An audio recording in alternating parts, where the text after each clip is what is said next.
Here we go. It's Monday for our friends at Kellen Solar in Lumsden, Saskatchewan. It's Barney Shynkaruk. Chris Mazurek's going to be joining momentarily. Colson and Allen. If you're watching on the stream, thank you. SportsCage.com on X as well. And, of course, always on 620 CKRM. It is recapping the weekend and going into a Monday. There's so much going on in our province. We're going to recap, of course, hockey. We got playoff hockey, SJHL, AAA Midget, Prairie Junior Hockey League, some minor hockey league, curling, Rachel Homan. Oof, she's the GOAT for sure. We got hoopla to recap. Regina Pat's season comes to an end. Al Millar going to join us in hour one. Hour two, NHL insider Eric Francis. Calgary Flames, he's the beat reporter, or he follows the Flames. We're going to get into more than just the Flames, but I don't know. Are they cooked? Decent road trip. Now they're back home, and they're trailing. St. Louis is doing what we thought St. Louis would do. Hour three, Darian Durant. Talk some football with doubles, and then Ethan Vibert from the Combine. Dave Thomas had a chance to catch up with him on the weekend. Maz, I don't know about you, but trying to prep the show this morning and going through everything that's happened is tough. It's like hours. There are so many games in so many leagues. It could be like a giant 22-minute scoreboard of just this, and something all add in that you missed for myself and the sheriff, because Alan, I like Undertaker? wrestling. Alan, yes, the Undertaker. It's his birthday today. He's 60. I was wondering if anybody else would pick up on that. Sheriff's got to love that kind of news. Maybe he's even sent him a message on Twitter. I don't know how much of a fan he is. Of everything that I prep locally from around the province, around the country, and the Undertaker turning 60 did not make the list. It did not. But I did see that somewhere on social media today, and I was like, oh, the wrestling guys, I think Alan's in. He's him and Maz are going to go out. Maybe you guys do like an after hours sports cage. You'd recap the life and times of the Undertaker. I loved him as when he was the American Badass. The other stuff was a little too creepy, but when he was riding the Harley around the ring, when he was like accessible, just like a normal guy, I like that era of him in like the early 2000s. And he wasn't rolling his eyes back in his head wearing makeup. If you haven't gone to sportscage.com and checked out any of the articles, the stories, Dave Thomas, great job from the Combine. Alan was there as well, helping out. Go read the story and play it out in your mind if you weren't there on this Yorkton Terriers Melville Millionaires game yesterday. Oh, I know. Like it was nuts. Absolute insanity. The Millionaires take the lead with 47 seconds left. And then everything looks cool in the gang. And then Yorkton scores with 4 seconds left. I know. And then they win in overtime. They're up 2-0 in the series. What a roller coaster of emotions. How's Benny Walchuk doing today? Has anyone checked on him? Has anyone done a wellness check on Benny? Like that's the emotions in, out, up, down. Melville, Yorkton, we're going. No, it's done. Elvis Stoico on Saturday. Like Benny had a weekend. Well, and also he's straddling the fence there. He is the ultimate politician over the past 72 hours because he's got to play it right down the middle. Calling that, like, it's easy if he's doing any other series, but the Yorkton Melville, like, what do you do? Like, how do you get flack on Coffee Row? He kind of cheered a little hard on that Yorkton tying goal, Benny. Kind of went a little too much. And then the other side be like, wow, you could have pumped us up a little more when we needed you. Yeah. You can never please anybody. You can't please everybody, especially in this business. You learn that your first day. I don't know. I was probably reading funeral announcements in Shaunavon, Saskatchewan, and I got chirped. Somebody called. You said the name wrong. Said the funeral home name wrong. That was the old days of when people had actually had to take the time to call in or to fax in, whereas now with social media, you can text in, there's DM messages, there's Twitter, there's Instagram, you can get at somebody quick. But in the old days, yeah, you're right. When someone would call you up and dress you down live and in person, make a guy feel bad some days, but then you had to finish your shift. Yeah, and then you go and hang out on the weekend at like a bazaar or like a flea market. Are you that new guy? You said Roger's name wrong. He was my... Sorry, I just got here. And then the towns. Like Saskatchewan, I think if you move anywhere, their town names will bite you. Saskatchewan, more so maybe than anywhere. We got some weird... Like, have fun pronouncing Canistano first time you land in this province. Well, and another one, Bean Fade is another one. That usually will screw some people up. You can usually tell, hey, you're not from here. Yeah, Canistano, that's a funny one. Oh, there's a long list. 9 Prairie Land Rentals text line. This could be the thing for today. 936-6262, 306-936-6262. Prairie Land Rentals since 1986. Getting it done. Big job, small jobs. 600 Albert Street. You get to deal with the owner. What are some tough Saskatchewan towns to pronounce? And take yourself out of the province if you're just moving here. Yeah, it would be like if we went to Manitoba. Yeah, Langenberg's a tough one. Let's say we moved to Manitoba and somebody called it the Pass. Well, no, it's the paw. But if you didn't know that, where to put the soft reflection or the soft inflection, you wouldn't know. You'd just sound like a dummy. I'm trying to think of the ones in the Southwest that it would have got nipped. Like there's some easy ones: Cadillac, Pontex, East End, Vanguard. No, that's easy. We'll go through. There are some names I know I butchered, but regardless, go ahead. Well, no, Assiniboia is one. Like once you get it once, Assiniboia is easy. But for the uninitiated, Assiniboia can be a real, a real point of contention for people to be like when you'll hear them say crazy names. It's funny, even like when you hear like the deep voice guy that comes on the radio that says like 620 CKRM, when they're actors, so everything that they say is written for them. And when you send it to them and they send it back, it's funny if they're not familiar with it. What comes back, and you can have a chuckle to be like, hey, that's pretty funny how they said that. They just tried to pick the word off the page. They didn't get it. As we talk, I'm scrolling through a map here, and there are a lot of towns that I'm not even going to mention because I'm still in the dark on. So I'm going to leave. When in doubt, leave out. Another thing you learn early in this biz. But back to the SJHL. Tomorrow, we're doing this program from Melville, from the CN Center. So great facility. They're loading up the cables as we speak. Sharky and I are heading into Melville. Boots on the ground. You got budget approval to take the show out of Century Studios in Regina, head northeast, the home of Future Ford, to Melville, Saskatchewan, where you're going to be setting up, I'm assuming, in the lobby of the rink. That is a really good question. That's over my pay grade. All I know when you said budget, all I see is two big bags of cans and pop bottles outside of the studio here. I think I'm supposed to take those in and work with that. I think that's what I understand. I can read between the lines. But Future Ford, guaranteed. Speaking of a great place to go and check out new and used vehicles, they sponsor the Senior Hockey Report every week. Guaranteed they have a nice cup of coffee in their little lounge area, for sure. We owned a Lexus once, but it ended up being too small once we had kids. And a Lexus dealership is nice because they have a barista bar and it's free. Like you just stop in there.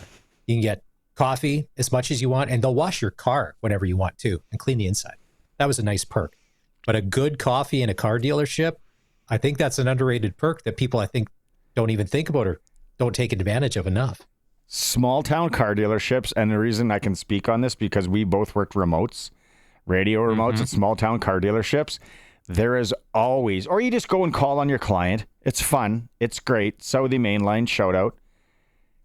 You walk in, and there's always it can be the second stop on Coffee Row. Well, I'm just gonna go have a coffee at the dealership, after coffee at the cafe with the fellas or ladies. But you never know. You always have to be on your toes as a salesperson. You never know when that guy's going to see something in his eye and just say, getting a new vehicle today. Shock you. Yeah, that was Uncle Ken. Ken always had a new Ford truck every couple years, and he just was one day I just decided to drop in to say hi to the gang, because they know everybody knows everybody, and they're like, hey, sure, why not? Sure, why not? It's a couple years old. Let's get the new model and let's get that rolling. We should call it the Ken. You got to be on your toes. We can go with that. Yeah, there's some towns here we got to go through. Other SJHL, while we're on the subject, and our SJHL reports are always for Southie Mainline Chrysler. Speaking of going in and acting like a Ken, right now they got big discounts on their 2024s, $2,000 off to $16,000 off. The new King of Trucks in southeast Saskatchewan, worth the drive every time, guaranteed. Weyburn and the Battlefords. Okay. I just tweeted this out. They had a send-off for the Red Wings as they head north. That series is tied 1-1. I think we all had that, didn't we? That was my upset special. That was the one. Everything else seemed like a lock, but to me, that series could be the upset special, where Battlefords could come in, and because of Martin Smith, and I think they underperformed all year, that could be the series that surprises everybody out of the first round. Flin Flon, they're up to rolling. Yeah, rolling. That's rolling. But you know what? Now things shift back to the Elger Peterson in Humboldt.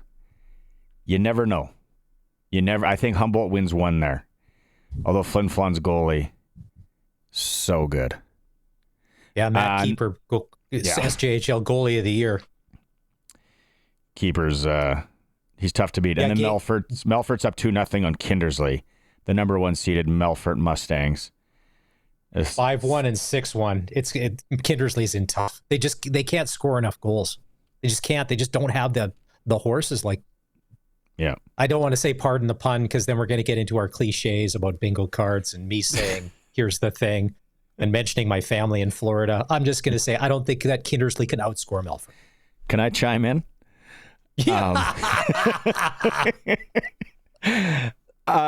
Yeah. So it'll be fun tomorrow in Melville. I'm really looking forward to it. I know as soon as I tell my kids today, they're going to want to go, though.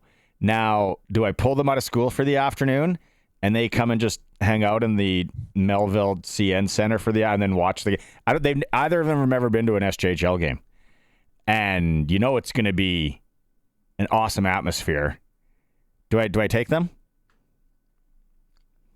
I would, because if it's just an afternoon, it's not like, it's funny because your wife was a teacher and my wife is a teacher, and there's lots of people that will take their kids out of school outside of vacation time to be like, yeah, we're going away for 3 weeks, or we're going away for a month. Oh, yeah. During the school year. I know some people that are going to Tokyo. Like this month. In our daughter's class, some people just went to France for 3 weeks just because. I don't know why France in late February, early March, but yeah, they did. And just because that's when that's when they were going. What's an afternoon? What's an afternoon of their education, Barney? Really, what's that worth? Oh, and the boy always says we're not doing anything anyway. You say that every time. It doesn't work anymore, man. What are you guys doing in school tomorrow? Nothing. Yeah, okay. I'll tell you nothing. Question. We all had nothing. We all had when you knew the teacher was hungover. They rolled in that big TV and the VHS, and they grabbed like What's New or whatever they record, Switchback, whatever they recorded from the weekend on CBC. Slim Goodbody. Remember Slim Goodbody? Is that the guy that wore the suit that was all like muscle and veins and stuff? Yes. I didn't know that was his name. That was a little creepy. I don't care at what age. A little weird. Yeah, but back then you didn't, we had 3 channels. I know. But if you guaranteed you'd get canceled. If someone rolls into a school wearing the Slim Goodbody suit, you're going out in handcuffs. Forget that. How crazy the world is these days. If you rolled in the VCR TV cart too many times, you'd get parents complaining, going, "You're not teaching my kid." We rejoiced when that TV cart came in. It was like winning the Super Bowl to be like, yes, we don't have to do anything. Yeah. Now. And the parents should get it because you grew up in the era where you knew exactly what the rub was, why they were doing that, because the teacher wanted a day off. Let it kick back, sleep one off, maybe have a Clamato juice, and while the kids watch TV. Leave it alone. Yeah, some of these parents, and the other thing too, parents, stop emailing your teacher. Stop emailing the kid's teacher. Let them do their thing. If they need to contact you, but stop. Could you challenge them more? Could you explain let them be students. All right? Don't be that parent. Nobody likes that. It's like the customer at a restaurant. They will remember you for all the right or the wrong reasons. Same thing when it comes to teaching. Don't be that parent that's emailing the teacher every second day. They got enough on their plate these days. They don't need you. Or the coach. Or coach. Don't be because you get to a certain level of sport and then your kid doesn't make the team and he's clearly probably good enough, or she, but there's a reason. One of the reasons they might not have made that team is because you're high maintenance. FYI. Yeah. Mirror. Go to HomeSense. Look in the mirror. Now, Abby and I have these conversations about if anything comes up, we go over what the response will be, not to taint it for our kids so the teachers don't like them because of how mom and dad are acting. That's a serious conversation in our house that happens all the time in multiple situations. Trust me. And it's a lot of work when this part of the conversation is getting involved. It's more about how I'm going to be acting because I'm the one that has to phone or go see them in person. Yeah, no, I've sent emails. I got emails in my drafts that I've sent to teachers and principals, and my wife will just kibosh it. She'll be like, "You're not sending that." First off, you need Grammarly. Yeah, secondly, you're not sending that. Okay, so hold on. Let's get back on track. We'll go to that. SJHL we covered. AAA, this sports show we go local first. That's what we do here. AAA midget. Did you see the video of how packed it was to get into the Pat Canadians Moose Jaw game at the Sixer yesterday? It was lined up down the hall. It was something that no one has ever seen. It is such a great thing that people are recognizing how good this hockey is. Yeah, you know what? You do have Maddox Schultz playing in the series, but still absolutely jam-packed. Pat Canadians win 2-1, overtime goal in the third period. Late goal in the third period. Good catch, Colson. I'm still thinking about Slim Goodbody. So they're up 1-0 in the series, and it shifts. One would think that it shifts to Moose Jaw tomorrow. It doesn't. What? It shifts to Assiniboia. Alan will tell you when we break. It shifts to Assiniboia because of the Ford World Curling Championships in Moose Jaw. Assiniboia has adopted another team. Good on Assiniboia. It's funny, Barney, you mentioned how packed it was at the Reel at the Cooperators. Now, at the same time, there's a funny video on Just Bins because Reel... it's well documented, the water leaking from the roof at this time of year. For whatever reasons, there's some engineering issues, structurally maybe. Yeah. And apparently at the Jelly Roll concert last weekend, part of the show, he's got like a rain shower coming down when he's performing. And people were comparing, is this the Reel district or is this the Jelly Roll concert? I can't tell with all the water coming from the roof. And I'm like, Come on, the internet's undefeated. It always wins. Always. Wins. It was just Vince, and it was like, Jelly Roll, I want to make it look like it's raining from the roof. Real. We got you. Oh, it's so good. So tomorrow night, game 2 in that series in Assiniboia of just awesome facility. If I wasn't going to Melville, never been in the Assiniboia rink yet, Southland Co-op Center, 7 o'clock puck drop, Pack Canadians, Moose Jaw Warriors. Prairie Junior Hockey League, before we go to break, Fort Knox swept Regina Capitals. Wagon. Swept them. Wagon. They're waiting now, licking their chops, per se, for the winner of Delisle or the Saskatoon Wesleys. The Wesleys are up in that series in the north. Then they're going to throw down in the championship series. That'll be a good one. If you're watching the stream, I've got my Saskatoon Blades hat on. Thanks to the Todd of Warwick and the fellas from the Blades. Dropped off some gear when they were in town the other day. That was tough on Saturday. Now that there's no Pats, now that there's no Warriors, so I don't have a Swift Current Broncos hat. I do have a Prince Albert Raiders hat. I'm all in on any Sasky team making a run. Too bad. It's going to be tough. Saskatoon, they got down early in that game Saturday, MPA. I mean, if they would have won, they would have ended up in second place in the Eastern Conference. And they tied the game, and then PA scores late, the game winner. And so here's the thing. PA takes on Edmonton in the first round.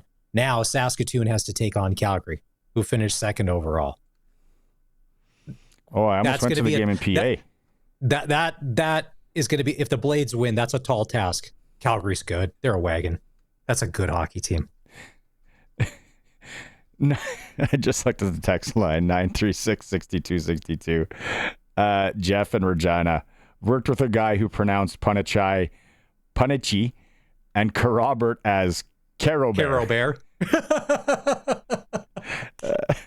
I've spent a lot of time in Carobert. I could see how that one would get butchered. And he was a truck dispatcher to boot, he says. And then I was going to bring this one up when we talk senior hockey later. Mooseman, not Moose O'Min. I like it spelled. See, this is like the Wynyard thing. I don't want to go down that road. We can maybe do that in hour 3. I've heard Moose O'Min, somebody say that innocently enough, and they didn't know. And it was like, oh, okay. Mooseman, not Mooseman. I don't know. I think I say Mooseman. Am I wrong? Sorry. I appreciate everyone from Mooseman. Greg from Piffle's podcast, originally from Mooseman. So maybe I've been saying it wrong the whole time. And he just wants to slap me, and he hasn't. We got Alan Millar of the Regina Pats coming up. We're going to talk more about Western Hockey League. New team officially coming to the league next year, and then another one probably the year after, all in BC. So, sorry if you thought Winnipeg was getting a team again. No, they're not moving anywhere this way out east. It's all staying west. It's a SportsCage streaming, sportscage.com, on X, as always, on 620 CKRM. Kellen Solar is our sponsor, installing solar residential commercial buildings for 35 years. They're local. They're trusted. Visit kellensolar.com. Text line, Maz. Here we go. This was the one that I would have had at the top of my list. Tough to pronounce Saskatchewan town names, especially if you're not from Saskatchewan and you can't cheat. Momart. Oh. Good luck. Because there's a silent E in there at the end, and that's a battle from start to finish. If you're just starting in the radio business and you got a story about Momart and you have no idea, you're gonna, There's a lady once in Swift Current that read sports on the weekends, and I was listening, and I was like, I think I was a sports director at that time, whatever phony title that was. And she, rightly so, she's like, Vincent Damphousey scored last night. Vincent Damphouse? And I'm like, it actually looks legit. My sister used to call me when she was in Rosetown or wherever, and she'd be like, how do you say this guy's name? I'm like, oh, Rick Tockett. Oh, she's like, okay. Yeah. That's a tough one. Rick Toshe? I remember, speaking of having a fake BS title, it was just a headache. there was a woman I worked with. She thought it was Venezuela, not Venezuela, Venezuela. And you couldn't convince her otherwise, so she wouldn't listen. And I wasn't the only one that told her. She just kept saying it. And it's not that we had a huge chance with all the stories we were running to say Venezuela, but whenever it did come up, she would say Venezuela, and she was ready to fight to the death that she was right and we were wrong. Speaking of, who was going through all the text here? Kevin, no, we're not taking a single seat truck tomorrow to Melville. If you have one, though, let me know. Number 7 highway. If you're watching the stream, that's what Roscoe sent yesterday that he thinks that should be the official SportsCage vehicle right there. Just a single. Do you know how fast Colson truck. and Curtis would email HR? They'd be texting the HR department. I'd have to be a witness on behalf of you in the whatever hearing or tribunal we have. And you know me, I don't really have anything. I'm probably not going to help the case because it was my dumb idea, right? I've driven stick shift in Mexico and ridden in the back, holding rebar. I'm fine. Don't worry about me. What? That's a story for another time. Yeah. Let's get photos of that. Wow, that's random. Yeah. That's all you're getting. Rebar in the back of a truck in Mexico. Delisle. We've all been drunk on vacation, but I don't know. I've never been that far gone to be like, this is a good idea. Barney, go steal that from the construction site. I'll steal the truck. Let's go. Delisle. That was also sent in by, who is this? Travis. Travis is on the right thing here. And then no name. It's also called Swift Current, not Swift Current. What? What? What? Whoa. I pay taxes in Swift Current. I can go on this one. It's Swift Current. I don't know how he's trying to. Maybe he's just trying to confuse us. I think he's doing it's Calgary, not Calgary thing. That's what he's trying to go with. Swift Current. Yeah, that's another one that I don't really care for. These people from Calgary telling me how to say Calgary. And they're all from Saskatchewan anyway. Still drinking Calgary beer. A bunch of imposters. Let's go out on the Western Pizza guest hotline. Western Pizza, local, Canadian, the pizza that you love. All the locations get the pickup special. Joining us, he's cruising the highway right now from the Regina Pats, Al Millar. Al, thanks for taking some time today. I know you guys are busy postseason here. Hey, all good, gents. Great to connect. Is there a Saskatchewan town, Al, that's got a weird name that you would have mispronounced when you first ventured your way west? Well, I'm not sure you can have any weirder name than Moose Jaw. Shots fired. Yeah. Well, yeah. Well, and I lived there for 10 years. So, I really mean it as a shot, but it's the first thing that popped into my mind. Yeah, I know. It's when you travel and especially people in the hockey circle or wherever, they're like, Moose Jaw? Yeah, I get it. Seen the movie. Hey, slap shot, classic. Exactly. Season wraps up.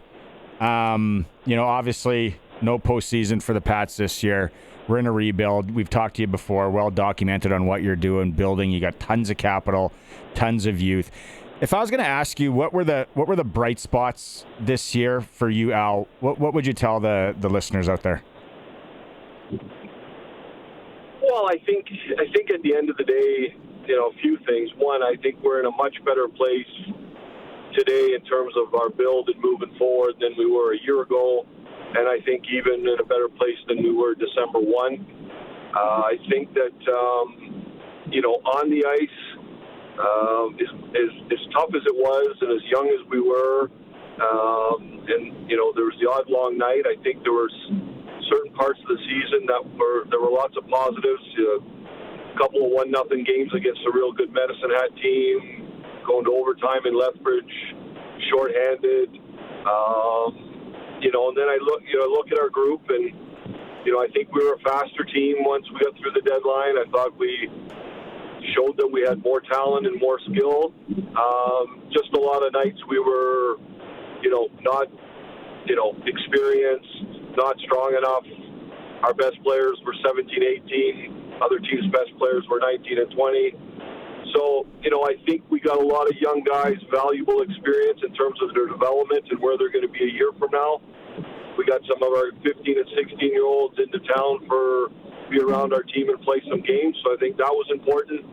And then, where we are with our draft capital, I've, never been in a position where had this many assets to play with, I guess, in terms of drafting and using them in trade. So I just feel comfortable, and I know our group feels confident that, it's been a tough couple of years. We've talked about the necessity to kind of tear it down and build it the right way. But I think we feel good, and I think there's reason for optimism and excitement for this offseason, what we can accomplish and what the team can look like over the next 2 to 3 years. Hey, Al, it's Maz here. You mentioned some of the younger players, and when you guys started to trade away the vets, you did it early before anybody else.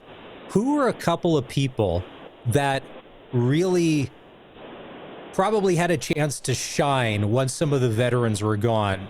A couple of names from guys on the roster that you knew all along that we got a chance to see really spread their wings and turn into a player you hope that it's going to continue on down the road. Yeah, I think I would start with a couple of the 16-year-olds up front, Klassen and Lansard. Even Cameron Kuzma, who I think is going to develop into a pretty solid power forward for us.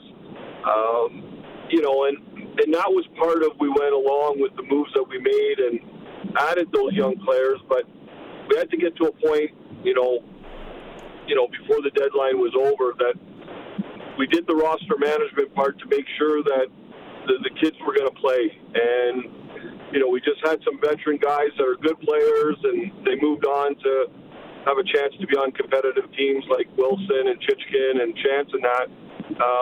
But we needed to open up that time for those kids to play and get those opportunities. So, Klassen for me is going to be a real good two-way player. I like his 200-foot game. Lansard, I think, is going to score 35, 40 goals at 18, 19 years old. So I think it was important for them to get their feet under them and where they're going to be over the next couple of years. I really like Dayton Deschamps on the back end. I think he's not going to be a lot of fun to play against. And moving Chichkin out was, part of making sure that Deschamps was in the lineup every night. And then some of the new guys, Pantelakis came in, had a real good year for a young guy. Peranich and Hamilton on the back end. Hamilton, unfortunately, some injuries along the way. But those would be, the key guys. And I think it was real valuable that we were able to get them the playing time and the opportunity and the special teams time and all those things for their development, make sure they're ready to take those steps that we're going to need them to take next year. Joining us on the Western Pizza guest hotline, General Manager of the Regina Pats, Al Millar. Al, how you've been in hockey a long time. You've done a lot of different roles. Team Canada. We've talked about your days out east as west. How much are you learning this year and going through here with now this NCAA thing? And I'm sure there's American kids now that are really strongly looking at the Western Hockey League. How much has it changed for you, a guy that's seen so much?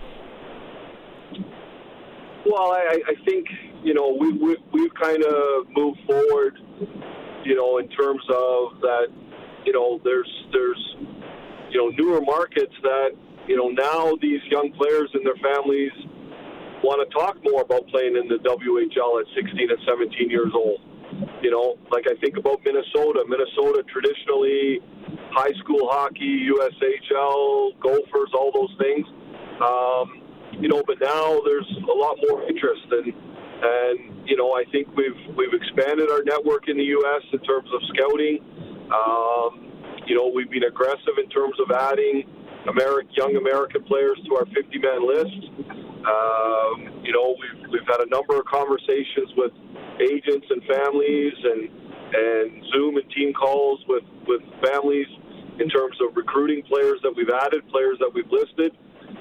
Getting ready for a U.S. prospects draft is much different now than it was a year ago with the change, and the value of those picks has vaulted to another level. Now that, there's the NCAA rule change.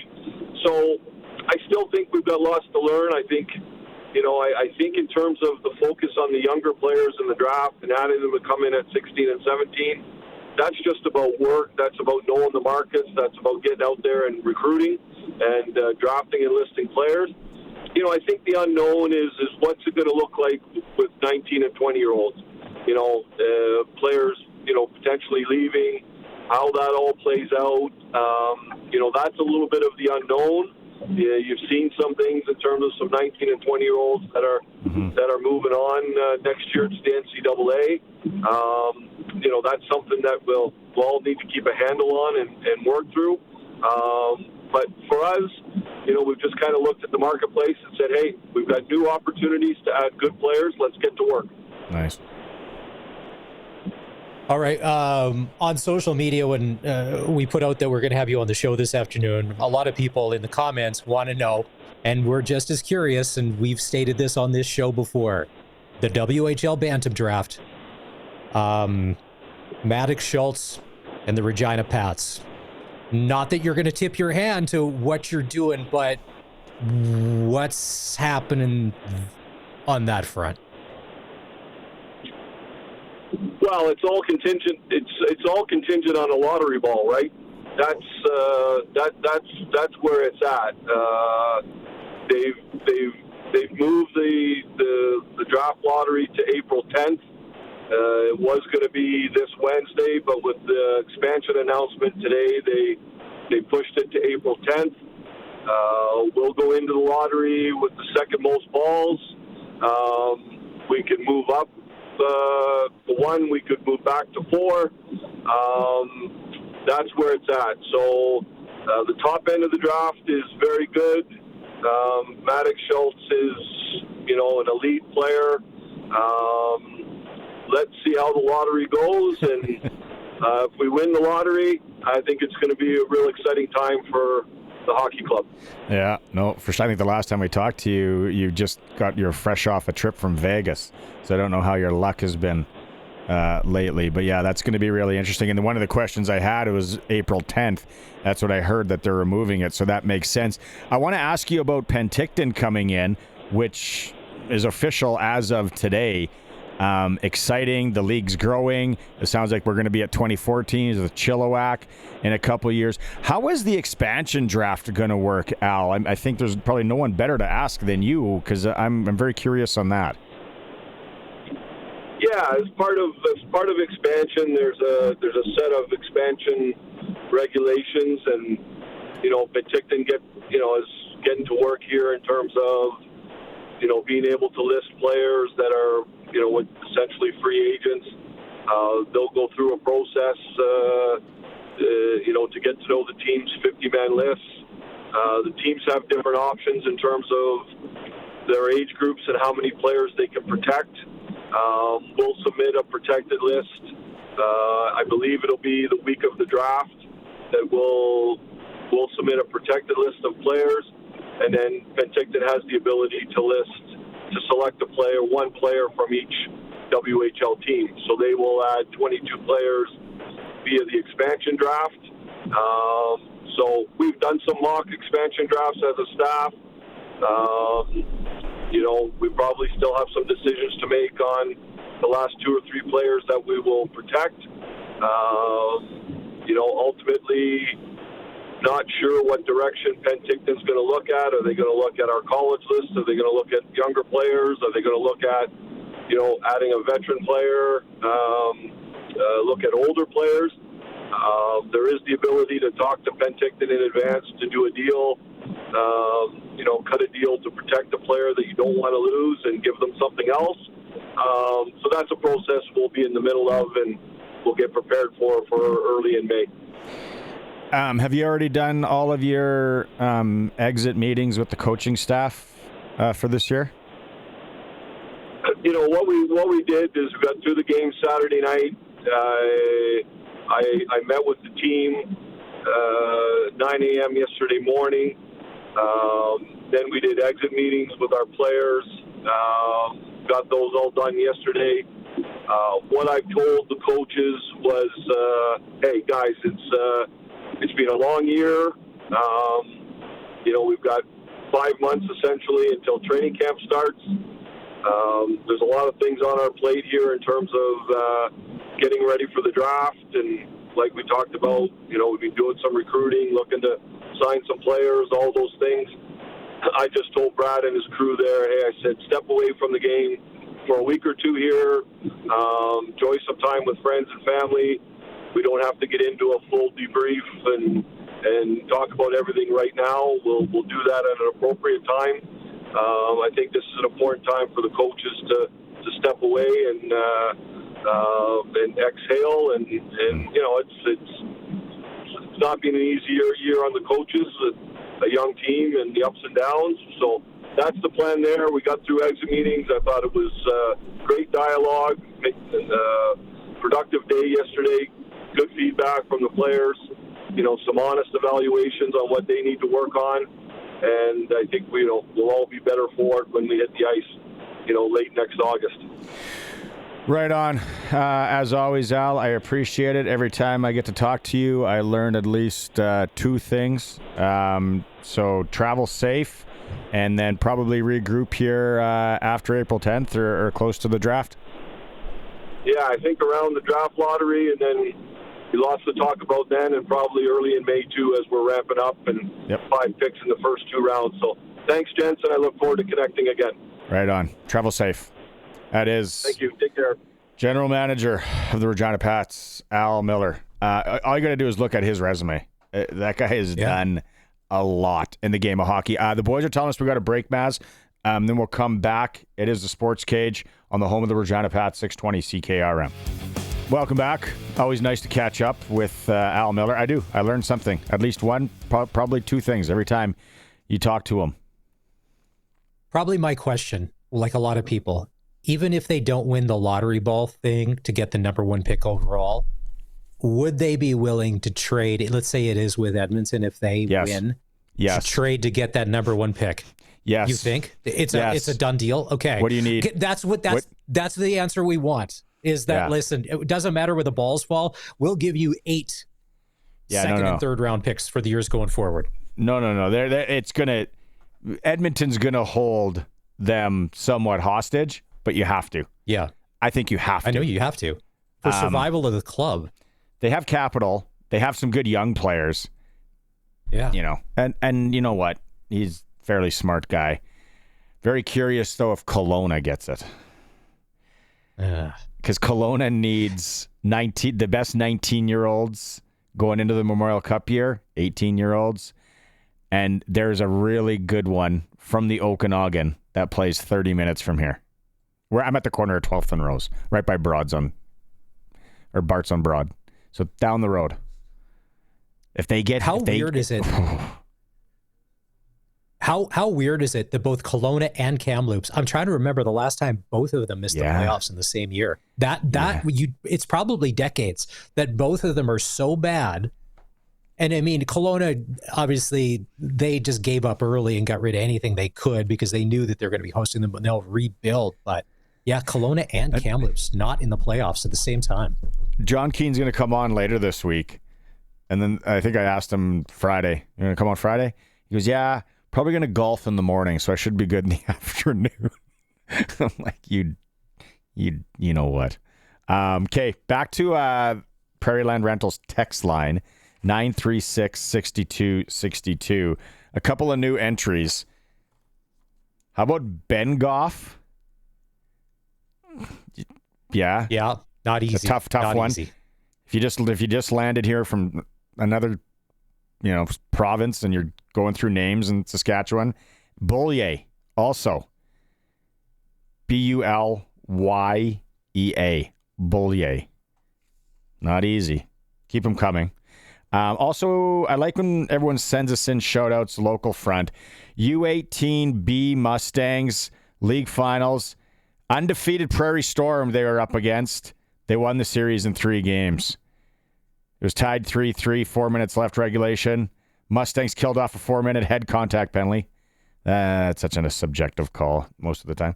In overtime, they killed off another 2-minute penalty. Overtime, Turner Fry ripped it home, 4-3 overtime winner. Shout out Alex Thomas, goal and an assist. Tyson T-Bone Weatherald, probably screwed that name up. Hopefully he's not from Bengoff. He had a goal. Thanks for the text. Al sent that in. If we give a shout out to any teams, 936-6262. I'm gonna give. Wait till I tell you in hour 2 how my daughter's provincial game went down. There was a call. I've been around hockey. What am I, 47? So let's say comprehending the game, I don't know, 30-ish years. A call I've never seen in a hockey game, really at any level. And it took away a pivotal goal for Saskatoon. So I'm kind of like, hey, we get to play game 3. You. It did, but I still felt dirty. I was like, this. I don't feel right. This is bad chicken. I'll tell you in hour 2. So you decided not to freak out on the 15-year-old referee that made the call? They weren't 15. I don't freak out on kids when they're reffing. I think that's stupid. There's an adult though. You can let your voice. Yeah. How many times do people go to an NHL game and yell at Dan Maruelli or Brad Watson? Shout out Sasky boy. Brad Meyer, another beauty Sasky ref. They go. Those guys would hear it. I know. But they're grown men. And most people reffing provincial games at certain levels are as well. But it was a call I've never seen. I want a city Pee Wee championship. They're really the only thing I ever won in hockey, besides like some beer league tournaments. Archibald Arena, Saskatoon, Pee Wee. We called an illegal stick in Game 3 on their best player. The coaches had been sitting on it all year. Oh, smart. The fact that somebody would have had the measuring stick. That's to even measure the illegal stick. Yep. Back then. Yep. Not much going on tonight as far as hockey. We've recapped everything already in hour 1. We will recap everything and tee up more in hour 2. The AAA game tomorrow night, I think somebody texted in, it is in Assiniboia. Pat Canadians, Moose Jaw, Pat C's up 1-0 there. That Assiniboia rink should be packed. They're adopting another team. The town of Assiniboia, just welcoming. Besides the Auto Lotto, they're adopting another hockey team just when they need it most.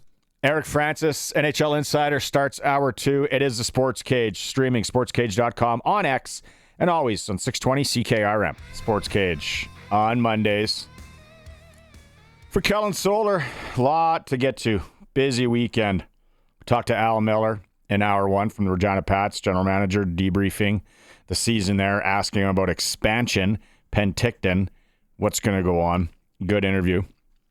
Chris Mazurek is with me today.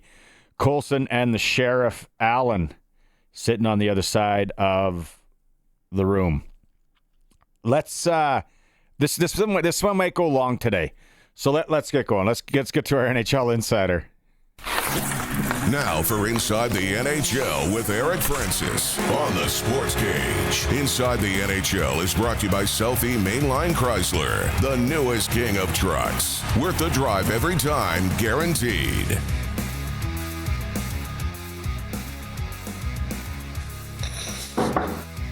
All right. Eric kind of Francis is with it. I thought it was there should be pluggings. Somebody, there's a big K on your mug. It's my daughter's initial. Why are we going long today? What is so? I don't mind. I love chatting with you boys. I'm just curious, what's going on? It seems like it's slow. The only exciting news to me, the expansion stuff's great, I guess. But Tiger Woods' new girlfriend. That is a big story. We got to dig our teeth into that. The people need to know about that one. What a flex by Tiger. Yeah. And then he's asking for privacy now. Good luck, champ. Good luck, champ. Yeah, you make a post on Instagram about your new girlfriend, and then you ask for privacy. You could have just left it where it is. For anybody that doesn't know, it's Donald Trump Jr.'s ex-wife that Tiger Woods is now dating. She's had 5 kids. She is a bombshell. Like, I saw the I wasn't familiar. Like, there's so many of them that I didn't even know this family, this Trump family. I had to read the story. Had you guys heard any of this? No. Because he claims that he needed to bring it out and get public with it because all the tabloids were sniffing around. First of all, I didn't even know there were tabloids left. Second of all, whoever's gossiping about this is not doing a very good job because I'd never heard a whisper. And third, dude, don't tell everyone this is what I'm doing and don't look. We're all looking now. I don't know. I don't never really got why famous people get with famous people. Well, hey, first of all, this is love, and you don't know. Love is, guys, love is a mysterious thing. We can't quite put our finger on why and who and when, but their kids go to school together. So, look, we all know. Is that a true story? Drop off. Is that they go to they would have met at like a school pickup event or maybe at a softball at a private school or something like that. Yeah. So that's where the obvious connection is. Now, my interaction with most moms, ladies at the drop off area is road rage, and nothing good's ever come out of a meeting I've ever had with another lady dropping off her kids at school. But Tiger's obviously had a much different experience than I've ever had. White Escalade or white Yukon mom drop. You can close your eyes and go to a sketch artist and draw out exactly what that mom looks like. Exactly. That we're driving the big $200,000 SUV. There is I keep this more of a podcast episode. I don't want to get canceled. Well, no, but it's so funny dropping the kids off at school because I drive them. Our car is kind of cheery and I keep it light, but when you're passing people going no kilometers an hour and you just see like the angry mom just giving it to the kids and it's car after car after car like that, to be like, wouldn't want to be in the back seat of that thing. Mom's not happy. Maybe they met on, they're part of the, the community association. And then they were on a fundraising committee. And then they just started hanging out. They started hanging out. It happens with hockey teams, minor hockey teams. It's like, oh, did you hear? The manager and so it's like, well, I guess they're just hanging out a lot. They had a connection. They did a raffle, a wine raffle together, I bet. And those bring people together like nobody's business. Back in our day, it was the chocolate sales. Chocolate sales. Oh my God. Covered almonds. Well, back in my day, way back, we used to sell Christmas cakes. Like, who eats that crap? Those fruit cakes, those crappy. Each one is as heavy as a brick. Door to door. That's fundraising has come a long way. I got to tell you, like, kids, and even before you get kids, when your friends get kids, it opens your eyes up to the whole world of fundraising. And I got to tell you, a lot of the time now, it's seamless. Like, grocery cards, that's the greatest one of all time. I don't care what anybody says. That's the easiest one. I run that for my kids' hockey team. I buy that one from everybody I can. That one's easy. I got to buy groceries, right? There's the new one in the 306 here. Maybe it's more southern Saskatchewan. Is this Hutterite bacon, and it is unbelievable bacon, and it sells. Every team's doing it. Everyone is wise to it now. Everybody, you know what? The price of, you guys seen the price of eggs? An egg fundraiser. That's something that could catch steam. So not to get super sidetracked, because before we get to the NHL, we talked. I got a question, a couple of things that Maz and I talked to earlier in hour one, and I'm like, we got to ask Eric about this. Do you remember Slim Goodbody? You might be a little old. Remember that TV show as a kid, Slim Goodbody, and they wore that weird suit? Yeah, familiar. Yeah. And then when you were in school and your teacher rolled in the TV and the VCR or beta or whatever it was, and you got to sit and just watch videos, what 90% chance that the teacher was hungover that day? I never thought of that, but makes good sense to me. Like if I was a teacher, yeah, I'd have audiovisual department all over my classroom. That's for sure. Mm-hmm. Yeah, and tomato juice or clamato, some sort of salty drink. I'm like, leave the teacher alone. Then the other thing, okay, I sent you two names, text messaged you. How would you say those places? And if you don't know, we're asking people that aren't from Saskatchewan how they pronounce certain town names, and those are two of the toughest ones. Okay, I got to go back to the text. Is it Millar? Yeah. Millar. And Delisle. You know Delisle. Okay, good job. I would say since Eric's from Ontario and with that Ontario-Quebec kind of overlap and stuff like that, there's a bunch of those town names in and around, when you get close to Ottawa region and stuff like that. So I was like, that maybe wouldn't have been the toughest. There's a Delisle outside of Ottawa? Is that why it's going to take long today? We're going to go through a whole bunch of city names on the map? No, but I was just talking at news here to a coworker, and then Maz hasn't heard the story. So get this hockey story, Eric. Game 2, Pee Wee AA Female Provincial Championship in Saskatoon on Saturday. My daughter's team's down 1-0. Game 2, this ref in Saskatoon clearly hates the Saskatoon team. Like, it is like, what are we watching here? So then our team's up 1-0. Our team scores in the third to go up 2-0. All of a sudden, the refs converge. Then they wave it off. Supposedly, the puck went in late or there was called. We're like, okay, whatever. We get hosed. We're in Saskatoon. That's fine. They come down, 6 minutes left, score a legit goal. It was a fluky bounce, but it was a legit goal. Game's tied 1-1. All right, girls, we got to go. Barn is packed. All of a sudden, the refs converge. We're like, there's nothing. There's no instant replay. Like, there was a legit goal. What? They wave off the goal for them. This is a provincial final. We're like, what? We asked the coach at the end of the game. They're like, yeah, her chin strap was undone. No. Nice. Never Are heard you of that kidding one. me? I've never heard of it. You must be kidding me. I think the coaches are sitting. The one coach must be brilliant because I think he was sitting on it. I told Maz, I want a Pee Wee City Championship because of an illegal stick call, kind of. But how is that chin strap? So your team called it on them, and the refs had to kind of honor it? Yep. I don't know who I hate more, your coach or the ref.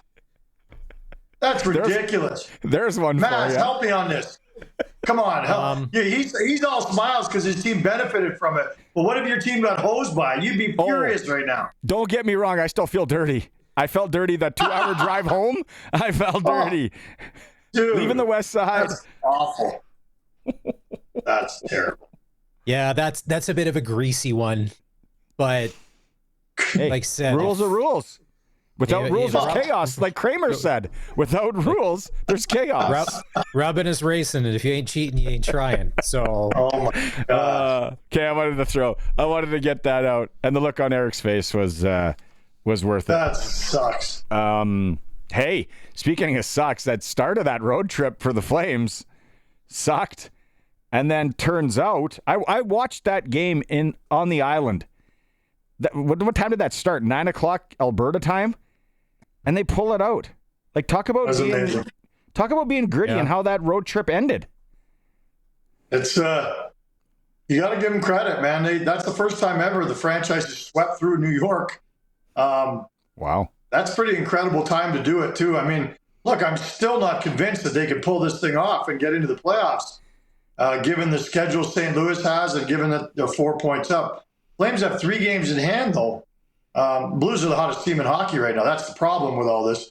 But the Calgary Flames are doing a pretty good job keeping their head above water and doing it in dramatic fashion in some tough buildings and under some pretty tough circumstances. Like in that game Saturday that you're talking about, the Islanders go ahead with almost just under 3 minutes left, and boy, you're thinking, oh, what a gut punch. Like, that is critical.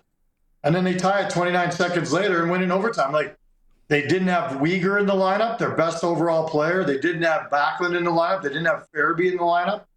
It was, and all the chips were down. And the one thing is, it's quite amazing. And you got to give credit to the veterans on the Flames team.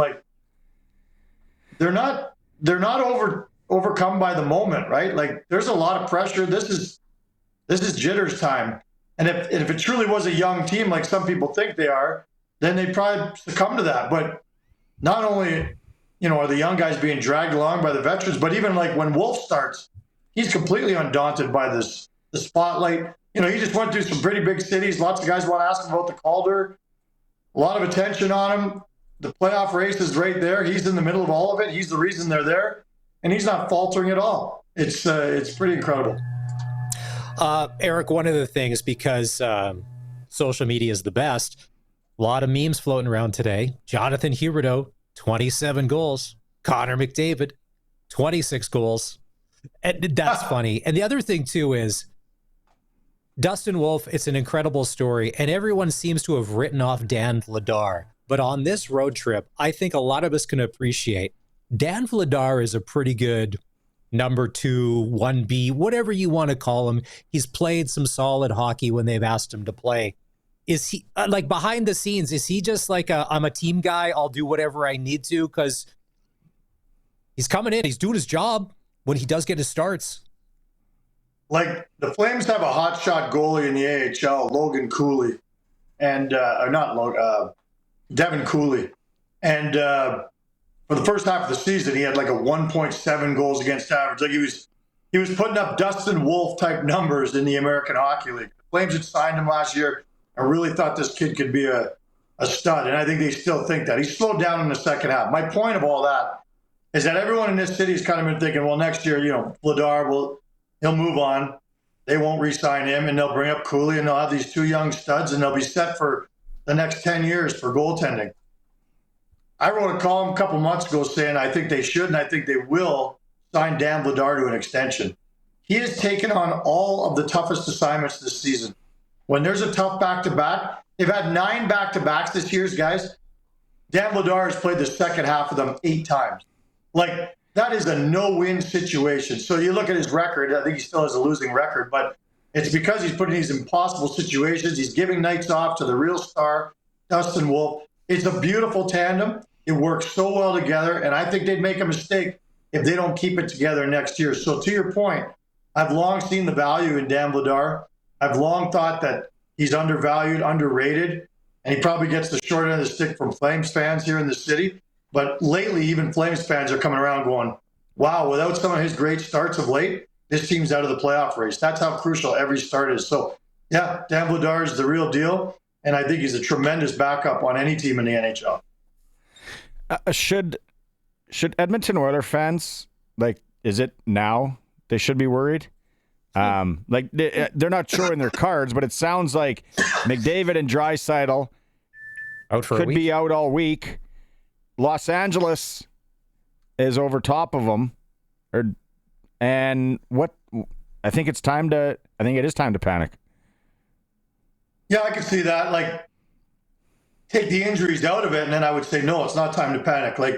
As long as they start kind of ramping up with the last 5, 6, 7 games. But the wording from the coach today was they won't be around anytime soon. They're saying week to week, but that other language, anytime soon, is kind of scary. It's a break for the Flames because we're visiting Edmonton on Saturday, my favorite road trip. Anyway, New York, yeah, Edmonton, yeah. Just got back from Florida, New York, and now I got to mix in it, Northern Alberta. Listen, I heard Connor McDavid's wife's opening a new restaurant in Edmonton. Eric, you could go there. Maybe write a little column, a little review once all is said and done. A little 1-star to 5-star. Yeah. Is it in the mall? Sounds good. It's like a food court thing? Is it in the mall? Yeah. Chick-fil-A? Is that what she's opening? Because the kids love that. They love that one. Anyway, yeah, those guys being out for a while is scary. And the goaltending hasn't been the way it should be or the way they need it to be for the playoffs. There's a lot of reasons why I get why Oilers fans are nervous. But, with the group they have and assuming those guys are healthy enough to get into the playoffs at 100%, then I don't worry.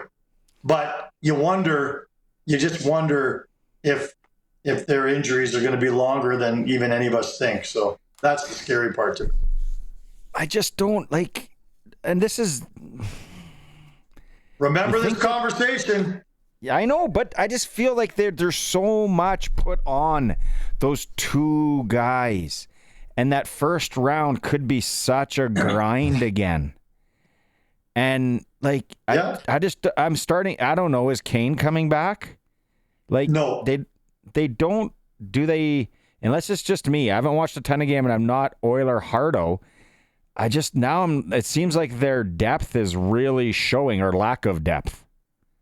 Well, maybe it's just me living here on the proper side of Alberta. You can't ever believe that it's not the ship won't get righted. Like, they always figure it out. When you got all those number one draft picks over the years, they always seem to figure it out. Well, the last 3-4 years anyway. I would be surprised if they weren't in the conference final. I really would. And again, hey, we don't know how they could drop like a rock right now over the next couple of weeks and have a first round matchup that's really not good for them at all. And that could be the end, but I just don't see it happening. That's too good to be true in my eyes. Well, it seems like lately, when McDavid's been out, Draisaitl has picked it up. And to me, it's the debate, who's more valuable to the Oilers, Draisaitl or McDavid? To me, I say it's Draisaitl, because they've found a way with Draisaitl in the lineup to play well and to win but now that you're without both of them, obviously, you take away any team's top two superstars, it completely changes. Like, hey, Zach Hyman, I hope that you can carry the mail on your own, because it's up to you. And beyond that, Corey Perry, is he going to be playing 30 minutes a night now?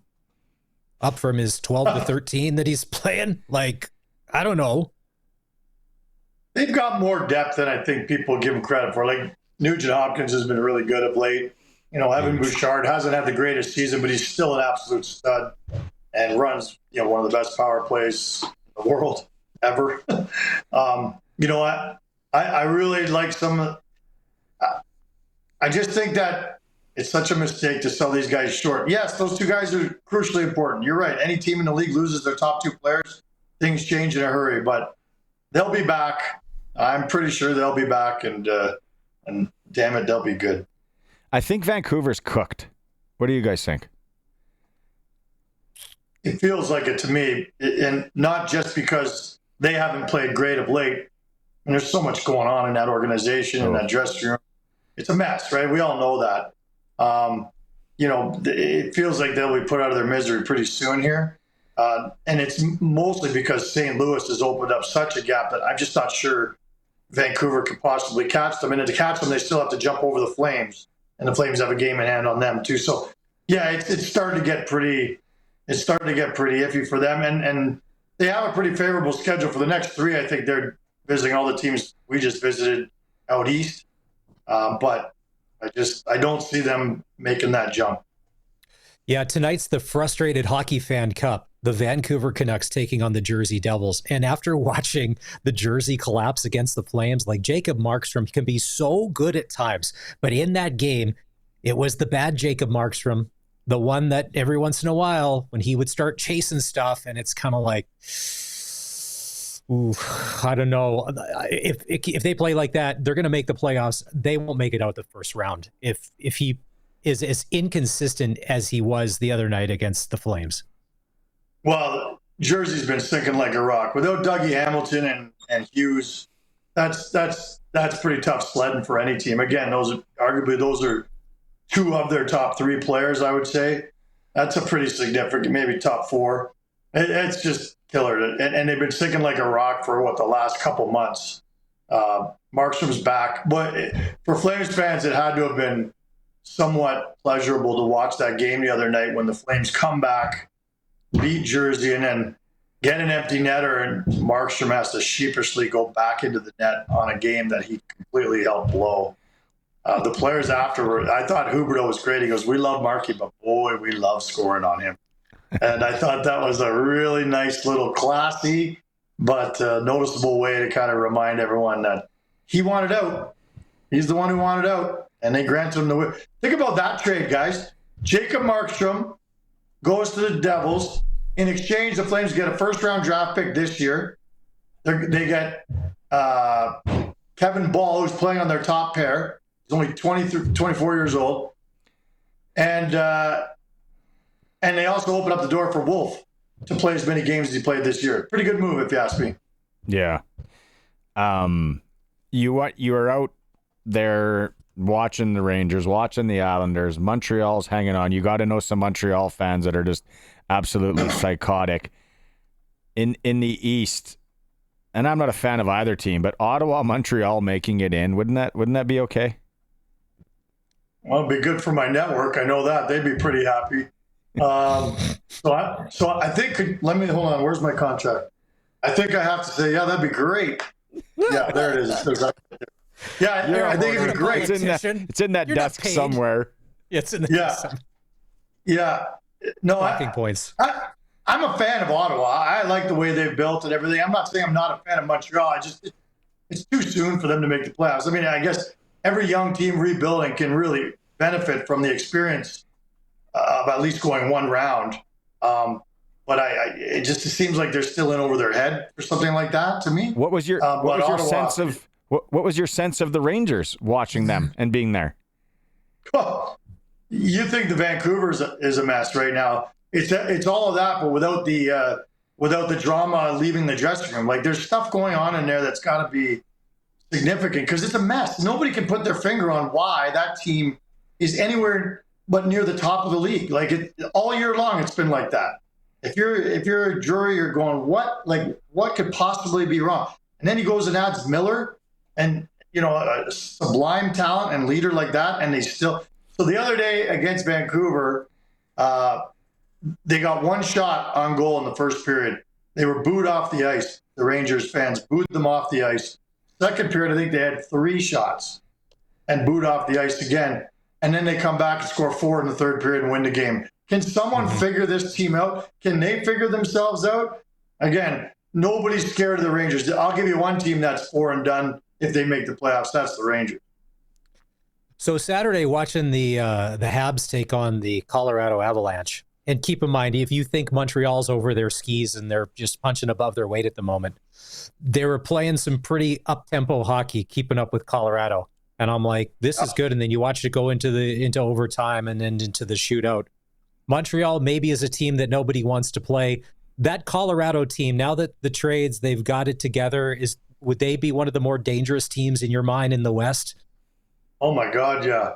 I think down the middle, they went from being, of all the contenders, I thought that they were probably had the thinnest lineup until the trade deadline. And now I think they're right there with anybody else. By adding 2 high-impact centers, they go 4 deep down the middle, which is the most important position, in my opinion, in the playoffs, goaltending aside.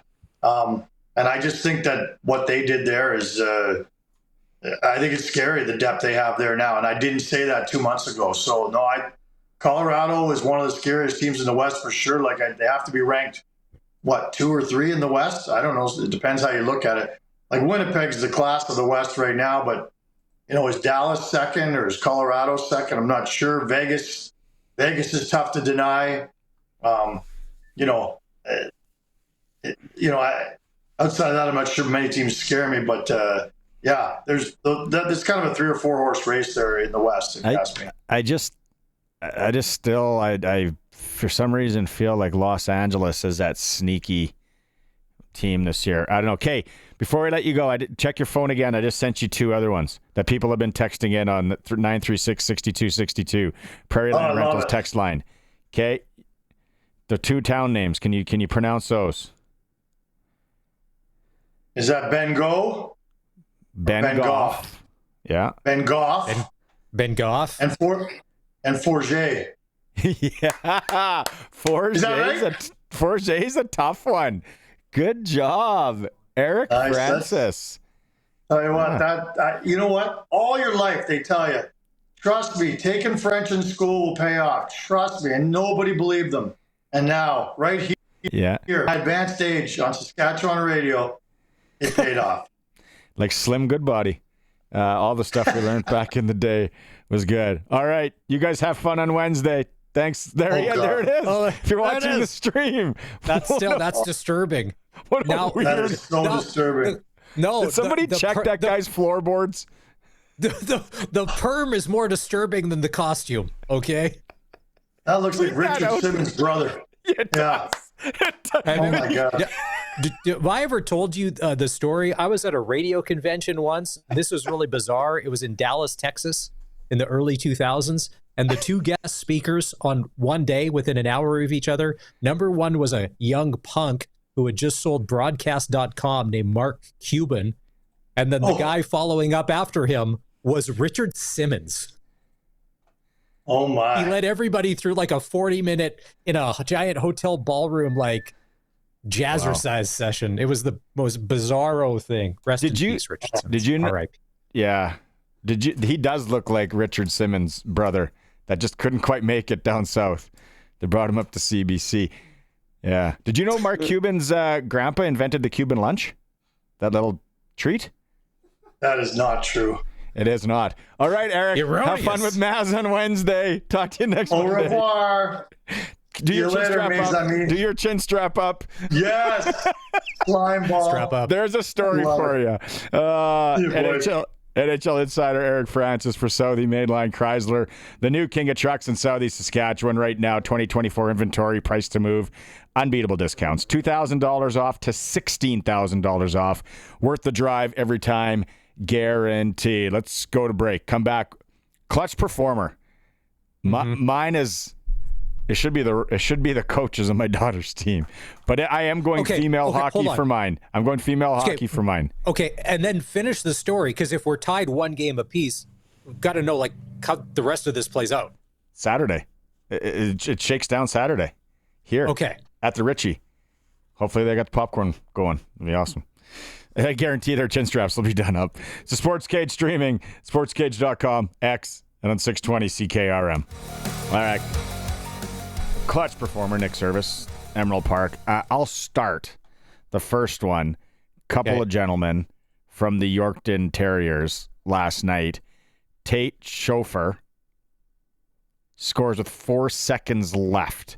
This is after Melville scored to go up with like 45 seconds-ish. The story's at sportscage.com.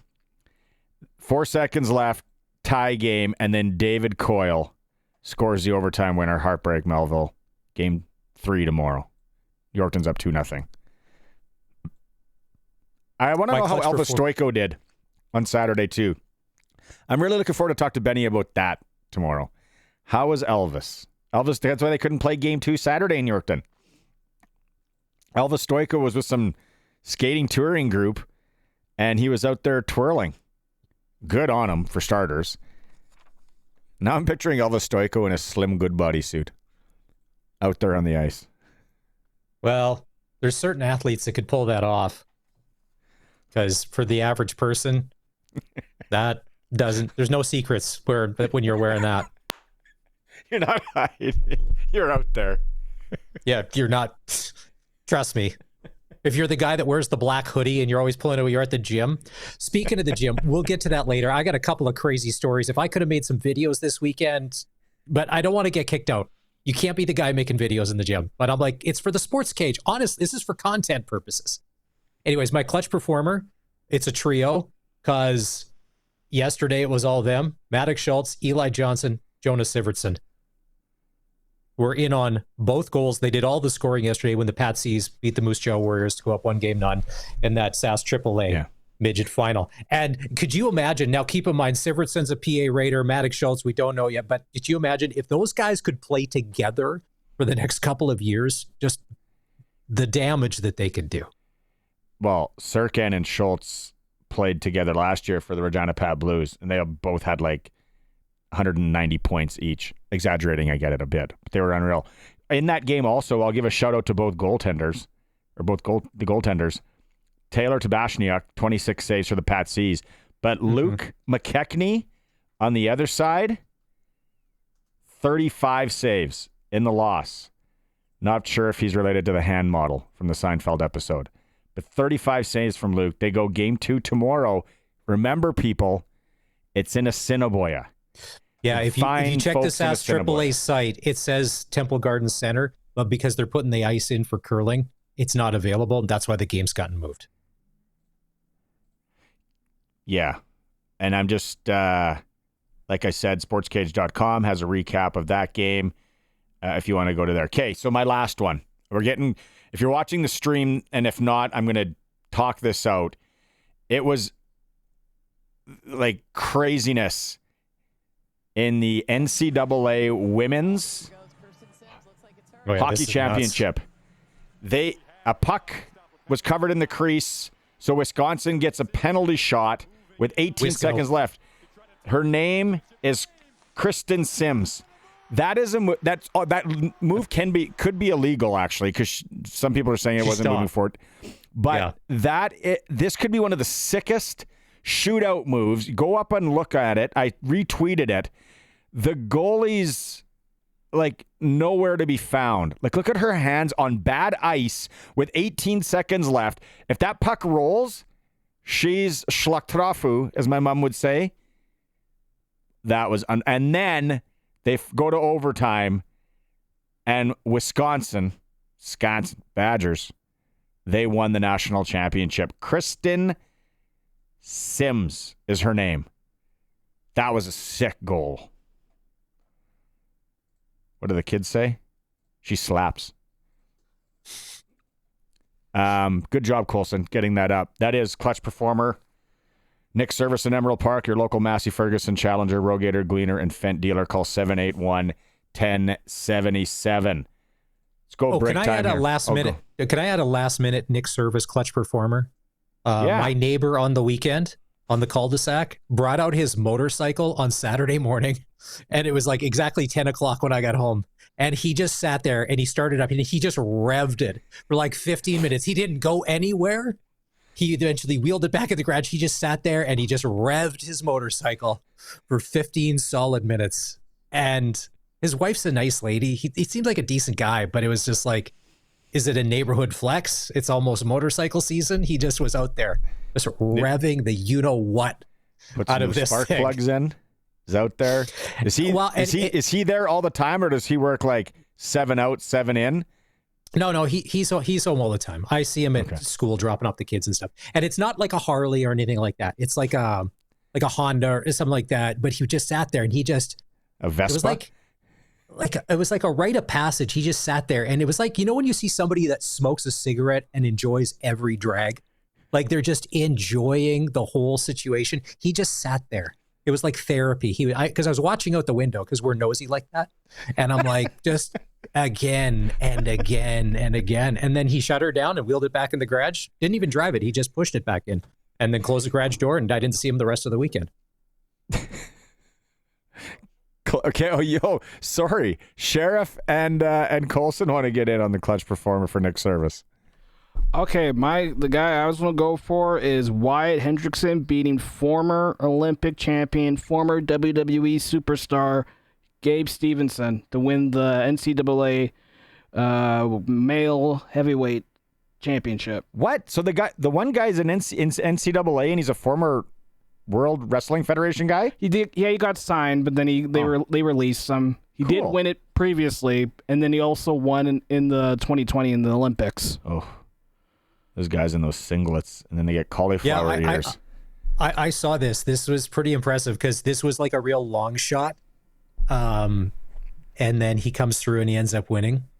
Hendrickson. Great. If we're watching on the stream here, Orange wins or Orange wins. Yeah. Wow. Orange wins. Upset. Yeah. Look at the emotion. And I think he's a sergeant in the Air Force as well. Yeah. The guy that just won. American flag there. Okay. Good one, Alan. Good find. Colson. I got to give mine to Jonathan David, I think his name was, if I'm remembering correctly. There's a David Jonathan. Yeah. He scores the winning goal for Canada in in CONCACAF soccer. Yeah, thank you. In almost the 60th minute there. Gives us the bronze medal over the USA, which, you know, anytime we can beat USA, that's a big one there. So Yes. Yeah, I think it was Mexico and Panama in the gold medal, but who really cares? Bronze. Look at this. Look at those people excited. Where was the game? That wasn't at Mosaic. No, it wasn't. Not a Commonwealth. No, it was somewhere down south. Yeah. Mexico? Maybe. I'll keep reading here and I'll get back to you. But Good one, though. Yeah, Canada, huge win, 2-1 over the USA. And then while we're here, let's give one to Rachel Homan. Oh. Like, let's be serious. Sorry. How good is she at curling? First female skip to go back-to-back at the Worlds since Sandra Schmirler, 93, 94. Homan's a wagon. It was. Now, keep in mind, my wife and daughters be like, she's not wearing makeup again. That was, okay, besides that was big in our house. They're noticing she's not. She played so well. Some of the shots she was making were just incredible. And it's funny, in that final game when they were taking on Switzerland, you could just tell, because they wrapped it after 9, to be like, well, there's no way that they could score 4. Let's just shake hands. Let's get off the ice. I was watching them in the dressing room after. They had drinks going and stuff like that, and they're doing this crazy after the game thing where they all had their hands in. It was pretty neat. That's a fun plane ride home from Korea when you come home with a gold medal. First class, I hope. Oof. You'd hope. Pod. You'd hope. the game was in SoFi Stadium, by the way. Cali. Yeah. Mexico beat Panama 2-1 for gold. SoCal. Out on the Prairie Land Rentals text line, 93662, Cam, he sent in, I heard Bobby Hull pronounce it as Punichi once at a telethon years ago. Punichai. Bobby Hull. What a weapon. And then someone just messaged in, Maz. Oh, it's Roscoe.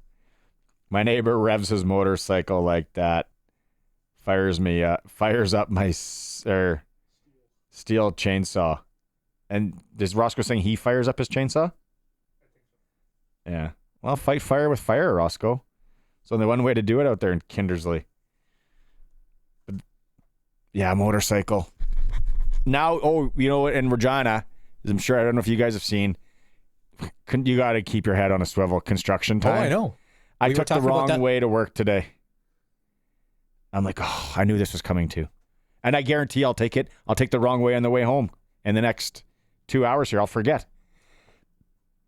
Construction. We were talking about this on the show last week because it is that time of year. Although it's not pristine conditions, the bike lane people are back, and you really have to keep an eye out for them because they're just darting out of everywhere. I don't know one person in my whole network that uses a bike lane. Me neither. In either city. Yeah. I don't. Isn't the whole purpose of a bike is to just be able to go wherever you want? And not be restricted? Yeah. Sure. I'm going to cut across that field over there. Red light. That doesn't matter. I'm on a bike. We'll come back. We'll talk about Hoopla, which wrapped up high school sports. We love them here on the SportsCage, 620 CKRM. Maz is with me today, Colson and the Sheriff. Thanks to Kellen Solar, our Monday sponsor. 35 years experience moving water from a dugout or well without electricity. You can visit them at kellensolar.com. They're in Lumsden. Look them up. Great guys, local, and you deal with the owners there as well. Have you ever, anybody in this room ever gone to Hoopla? Been around Hoopla, the high school provincial basketball championships? Yeah, awesome. We were never good enough to make it. Remember, you had to be good to get invited to tournaments? Because thankfully Brit was our own. So we got the auto invite because we were hosting it. But other than that, never good enough. I remember covering it with a Global in Saskatoon. And the intense, like anything high school, like we covered high school football like no one ever has, and we're hopefully again this year. It's the same thing. I know they had volleyball, it gets like that. High school curling can like elbows up, but it is such a tight tournament, and it's kind of the same time as March Madness, right? So everyone's kind of got this basketball vibe going on, and it is just awesome. So I want to run down, shout out. We should have got our music, our marching band music here, but that's on me.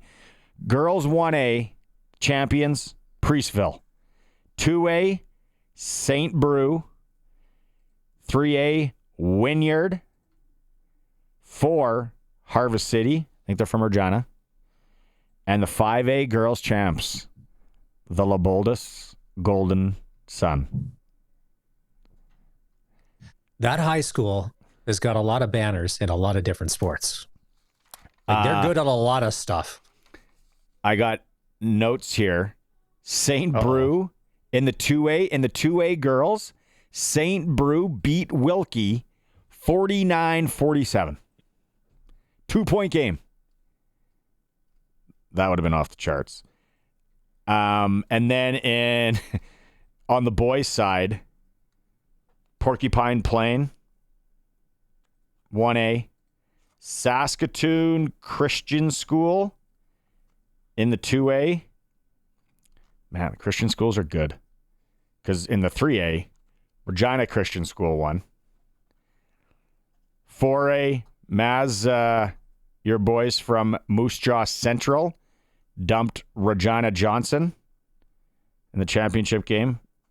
15-point game there. And then 5A. Holy Cross Crusaders, Saskatoon, a 2-point win over their rivals. Like, you can literally, if you got a good arm, you can throw a ball from Holy Cross to Walter Murray on, what is that, Taylor? 2-point game. 2-point game. Cross over Murray. They win. Shout out Regina Martin.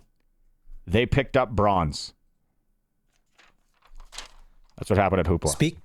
Speaking of basketball, and the movie's been on Amazon Prime for a long time, but I just never watched it. I watched Air over the weekend. That's the Michael Jordan shoe story with Nike, starring Ben Affleck and Matt Damon. Really good movie. About Sonny Vaccaro, the guy that ended up signing Michael Jordan to that shoe contract. Now, keep in mind, I'm sure it's based on a true story, so like me, I'll bite anything in the movie hook, line, and sinker. Of course that happened. It was really good. Sneaky underrated. Sonny, he just came out with a book a little while ago. I heard him on Dan Patrick. I think it was Dan Patrick.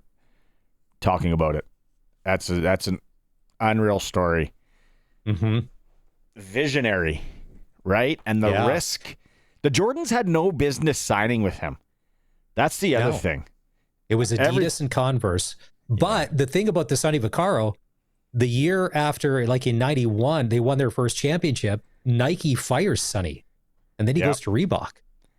Yeah. The guy that brought him all this, gone. Done. Gonzo. Fired. Speaking of towns with tough names, we've been kind of talking about that today. If you're not from Saskatchewan or just moved here and you try and read on the radio, back in the younger days, Momart, Moosomin, Assiniboia, Bengoff, Bullier, they're all tough. Delisle was another one that somebody sent in on the text line, 936-6262. Delisle and the Wesleys play tonight. Game 6. Yeah. 7:45 in Dizzle. If you're on Highway 7.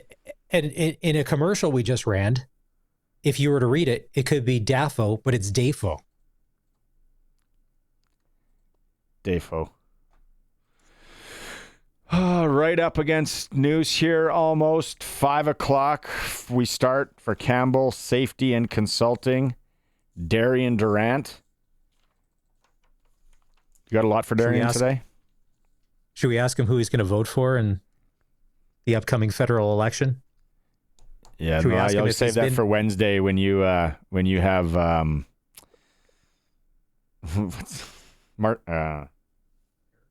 no, who does he always have on Monday with him? Charleston. Jeez, drawing a blank. Oh, no. So, yeah, I reached out to Charleston, but he could be at the gym doing an upper body workout, so he hasn't texted back yet. But I want to get his thoughts on the whole Ed Hervey, there's no stars in the CFL thing. Because I'm sure Charleston knows him on a personal level, and I want to get Charleston's take on that. But I will say for Wednesday, we already have confirmed former Saskatchewan Rough Rider long snapper Randy Chevrier will join us. Now, Randy is a huge CFL fan, and he put out a video on Twitter over the weekend since the Combine was on. He tried to do 25 reps on the bar. We'll see if we can track it down. He does 26, just off the cuff. That's Wednesday. Cool. All right, news time. Darian Durant, when we come back, It's the Sports Cage streaming, sportscage.com, on X, as always, radio style, 620 CKRM. Hour 3 of the program on Monday. It's Maz with me today, the Sheriff, and Colson. Thanks for tuning in. 936-6262, Prairieland Rentals text line. You can always have your say. Like a lot of people have messaged in today. We started the show by, I don't even know how we started. Oh, you're young in radio. And if you pronounce a Saskatchewan freak out on you if you got something wrong. Yeah. Funeral announcements, the wrong name, mispronounced name, and then you mispronounce a town. Like you can get run out of a town for that. So we had a bunch of people that mentioned like Momart, Delisle, Moosomin, Assiniboia, Bengoff, Bollier. There's been a number of them. Then we recapped in hour 1, Maz, a busy weekend of sports. We started with SJHL, the craziness that is Yorkton and Melville. Yorkton's up 2-0 in that series. Tate Schofer scored with 4 seconds left. After Melville scored with like 50-some seconds left. So they go into overtime. David Coyle scores the OT winner for Yorkton, up 2-0. They're in Melville tomorrow night. We'll be there with this program somewhere in the beautiful facility, I think the CN Center it's called. Weyburn, Battlefords, Maz, you called it. This could be upset time, but I think this one's going Sev. Well, Martin Smith, a really good coach. Battleford North Stars or Stars. No, the North Stars. Anyways, I think that just their whole division, they kind of, 50, 60 points. I don't know if they played their best hockey, and Weyburn could be in tough here because it's not an easy out. Like it's funny, the Kindersley, Melfort, and the Flin Flon Humboldt. Probably no surprise when those teams move on, whether it's 4 games or maybe it takes 5. Benny from Winnipeg texted in that Melfort Kindersley game, the third period, was nasty. If you're watching the stream, we got unsportsmanlike conducts, we got roughing penalties, we got major fighting, game misconduct, charging, another major fighting, cross-checking, roughing. If you didn't hear the story of my daughter's Pee Wee AA provincial game with Eric Francis, you got to go back and listen to that. You know the weirdest way a game it wasn't ended. Why a goal was disallowed. Never seen it in my 40-some years of being around the sport of ice hockey. It's unbelievable. Midget AAA. Regina Pack Canadians are up 1-0 on Moose Jaw. Big game last night from who else? Maddox Schultz, Jonas Evertson, Eli Johnson. In net, Taylor Tabashniak, 26 saves. They go tomorrow, game 2. From all accounts, it's in Assiniboia. Because Moose Jaw is getting ready for curling. They're putting curling ice in Temple Garden Center. So Assiniboia has welcomed the Weyburn Red Wings this year. Why not welcome the Moose Jaw AAA Warriors? So that'll be a good one tomorrow night. Female AAA League, Saskatoon and Battleford are all tied up 1-1 in that series. Fort Knox swept the Regina Capitals. Junior B action. Now Fort Knox waits. Could be over tonight. Wesley's are up on Delisle. They're playing game 6 tonight. It's game 6. Wesley's or Delisle will play Fort Knox. WHL, I'm wearing my Saskatoon Blades hat. Thanks to the fellas at the Blades for dropping that off a couple weeks ago. Saskatoon's going to take on Calgary in tough. Yeah. PA. Everything else. You talked about how that went down on the weekend, where PA jumped ahead of Saskatoon for that 2 seed. That was the one that you wanted. But here's the thing: the crusher of them all is that Brandon Lethbridge series, the 1,000-kilometer bus ride in between that we talked about last week. That's ugly. Let's say you're down. If you're a player, let's say you're down, and if you win, you could extend it another game. You'd got to know there's guys being like, no, let's just end this tonight. I don't want to drive another 1,000K bus ride there and back. Oof. Let's just wrap her up. Oof. Medicine Hat Swift, that's a quick one. Stop in Maple Creek. Tompkins Co-op. And then And here's the thing. It's close. And if the Tigers do what the Tigers do, that could be a quick series as well. It's the 1 versus 8. If they get that done in 4, and the other thing too is the faster you can get these done, and if you can stay healthy, you've got a good shot. Because it's funny, you look on the Western side of things, the Everett Silvertips, they've been a beast all year, and if they continue doing what they do, it's going to take anything, whether it's Medicine Hat, Calgary, or Lethbridge, to beat them. They got a good hockey club. WHL reports always for extreme hockey and sport in Regina, spring hockey season and also ball season. You can also visit Umbrella Marketing for all your team kits if you need jackets, jerseys, anything done. Extreme hockey, always local, always here for you. And then I'll just quickly run down some senior stuff. Round Lake, 8-4 over Kenaston in Game 1 of the Provincial A. They played that in Kenaston last night. I was there. They did a heck of a job. The organizers, to make do, was at rink packed. Like, I can't believe how many people they got in that rink. But Round Lake's up 1-0. They looked really good. Davidson beat Moosomin 2 straight to win Provincial B. Foam Lake, they're Provincial C champs. 2 straight wins over Wilkie, and Redvers is up 1-0 on Edom. Shout out to Assiniboia and the Nauticue. They won the crown there in the Sask East. Kenora Cobras are your champions. The Coppell Valley Highway Hockey League, Lumsden and Raymore, they're still going to throw down. Lumsden leads 2-1. They're playing Game 4 Friday in Raymore. We ran down Hoopla. Rachel Holman wins the World Curling Championships. Canada beat USA in soccer 2-1. Bronze medal match. What else did we miss? Well, it's funny. On the senior hockey front, so last Wednesday we had Travis Ridgen on, who is a host of the Slang in the Business podcast, and he was talking about playing in the Federal Prospect Leagues down in the States. Yeah. He played in South Carolina. He was talking about getting paid $150 or $175 a week. And you had texted me just with some of the crazy numbers that some guys get per game for playing senior hockey. Just for one game. And these guys are down there trying to live the dream for $150 a week to try and keep their pro career going. Like, that's nuts. We got them on the line. It's time for our weekly visit with Doubles. It's time for Double Talk with Saskatchewan Rough Rider legend Darian Durant. Double Talk is brought to you by Campbell Safety Consulting. At Campbell Safety Consulting, we work towards helping companies create a competitive edge by executing a proactive health and safety program.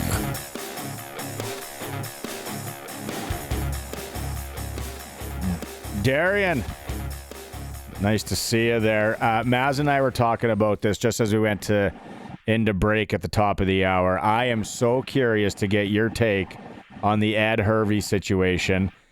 He didn't come out. He didn't really apologize on saying there's no superstars in the league. Then he kind of clarified his view of a superstar is Muhammad Ali, Magic Johnson, Michael Jordan, guys somebody like that transcends their sports. I don't know. Harry on Friday said, no, don't apologize. It's out there. Double down on it, if anything. What's your take on this whole thing, Darian?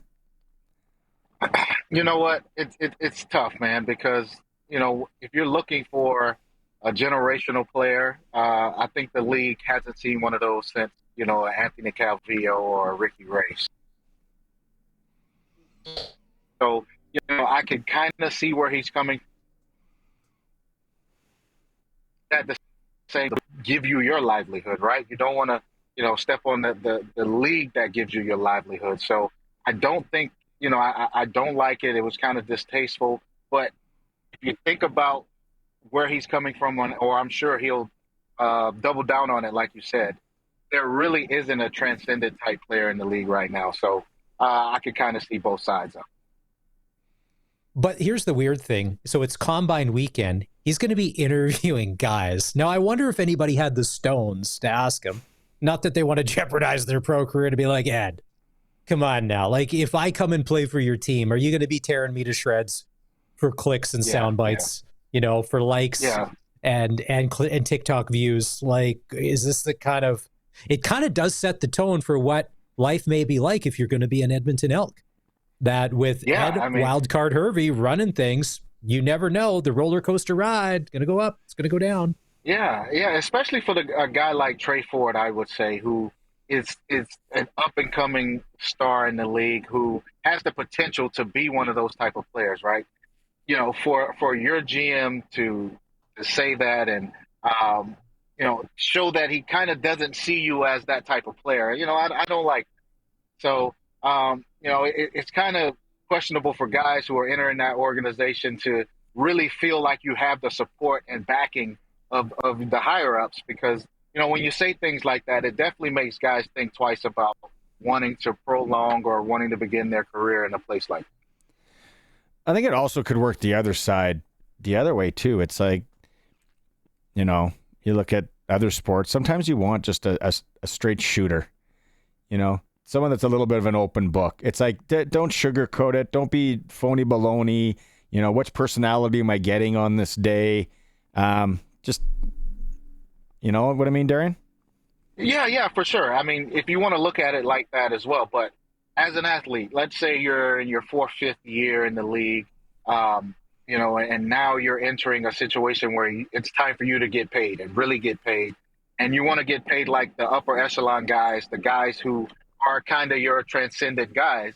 You know, you're going to think about the Edmonton Elks and Ed Hervey and the things that he said. And, you know, you're going to be like, you know, should I even go there where a GM says that, you know, there's not a guy that can transcend the league or is a guy that is a superstar player? Do you even want to, you know, have a guy like that as your boss? Because you'll feel like he'll give you a year or two, and if you don't do, you know, what he thinks you should do, he'll get you out of there. So, like I said, it could go either way. I love a straight shooter, but there are different ways that you should straight shoot, right? But not about the talent of your team. I mean, I don't care. You could have the worst team in the world, but you're supposed to come out in the media and say how good you are and say how you believe in your player. So if a GM says something like that, as an athlete, you think twice about it. The one thing that, for all the people that were outraged, and I saw all sorts of people, I love reading the comments. I never used to, but that's what I do. Politics and sports, I read comments. You're getting old. I'm getting old. And my kids are like, they're busy doing other stuff. So, but I was like, this is exactly who Ed Hervey is. This isn't the first time he said something like this. It's not going to be the last. Why is everybody getting bent out of shape? If you paid attention to the Ed Hervey story, even like a few weeks before, when you find out when Gino Lewis is like, yeah, Ed never even really talked to me about coming back, or I'd be like, well, this is kind of who he is. So why are we surprised? I just found that it was weird. We shouldn't be. Yeah, it's combine weekend. If anything, say this after, because you're going to be talking to all of these guys. Like, how do you walk around the hotel going from room to room to room? That was the hard part. And the other thing, too, is you would have to know, other teams are using this as ammo to be like, do you really want to be part of that? Or do you want to come and be part of what we're doing over here? Like that. Absolutely. You know, I can hear a GM of another team's. Yeah, a GM is saying that as they're courting these free agents and bringing them in, and you know they're comparing contracts. You have a contract with Edmonton on the table, and then you have a contract with another team, and of course the GM is going to use that, you know, to his leverage a little. Do you really want to go play for a guy who doesn't believe that, you know, you're a superstar, doesn't believe in the ability that you have? So, you know, the timing of it is kind of weird, but in all fairness to Ed, I mean, none of these CFL guys at the combine are superstars yet, or, you know, it'll take a while for them to develop into that. So I think he's really just speaking on the vets and the guys around the league. And, you know, in all fairness, someone needs to take that as motivation and step up and try to prove them wrong. The combine was here. I had a chance to go by on Friday. Picked up a few things. Like the one story, I thought it was so cool. There was a mom there dropping off like a Tupperware of chicken and rice for her son. Can you make sure he gets this? Here's his name. Just different things like that. And Darian, I don't, you know, being up close to these athletes at their age, and it was more the big guys. Like, can they move? And I don't know, like, it's just an all-round training thing. You mentioned Rob Bagg on the show before, how Bagg was just, you know, a physical specimen and just a training all the time. On the other side of that, who do you remember playing with that was just naturally, could almost, like the old NHL guys that show up at training camp and they didn't even train? Were there some guys that were just naturally could just pick it up and go? Yeah, the guy that sticks out the most for me, and he was a fan favorite, was Kitwana Jones. You know, I actually went to college with Kitwana, but when I got to Saskatchewan, that's when I saw his man body. Like, he really, you know, developed into the professional Kitwana. And, man, he was just stacked, you know, from top to bottom. And, you know, you're not supposed to look at guys like that, but I'm sorry. Whenever you would put your eye on him, you'd just be like, wow, you know, what is he? All right, man. No, I'm serious, though. Yeah. A lot of guys were in envy of, you know, he didn't work out the hardest. He just was naturally gifted. So he's definitely a guy that was well put together. Because there are some people that, we've seen this in hockey, it could be any sport, they could just walk on. I remember watching a guy play in a slow pitch baseball game in like boat shoes, like casual dress shoes, like hit triples and run bases like he was wearing cleats and he had everything on, because it just comes so naturally. But Darian, it's also a little frustrating for a guy if you got to work out all the time and do all this and eat properly and all that. You got to try and do everything you can, and some guy just shows up 10 minutes before practice starts, gets out there and can just tear it up and then be done and then just leave it and be like, on to the next thing. I know, man. I was one of those guys. I wasn't blessed with the highest metabolism. You know, I remember a time during training camp.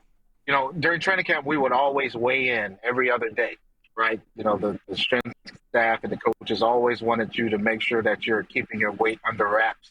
So I remember I decided to eat some pizza with the boys. So I had 2 slices of pizza, man, and I put on 2 pounds. I could not believe it, right? And then you have some guys who can eat 4, 5, 6 slices, and they won't gain a pound. So, of course, I was definitely jealous of those guys. I just wasn't born with that type of metabolism. And, you know, hats off to those guys who can eat and do whatever they want and not have to work out.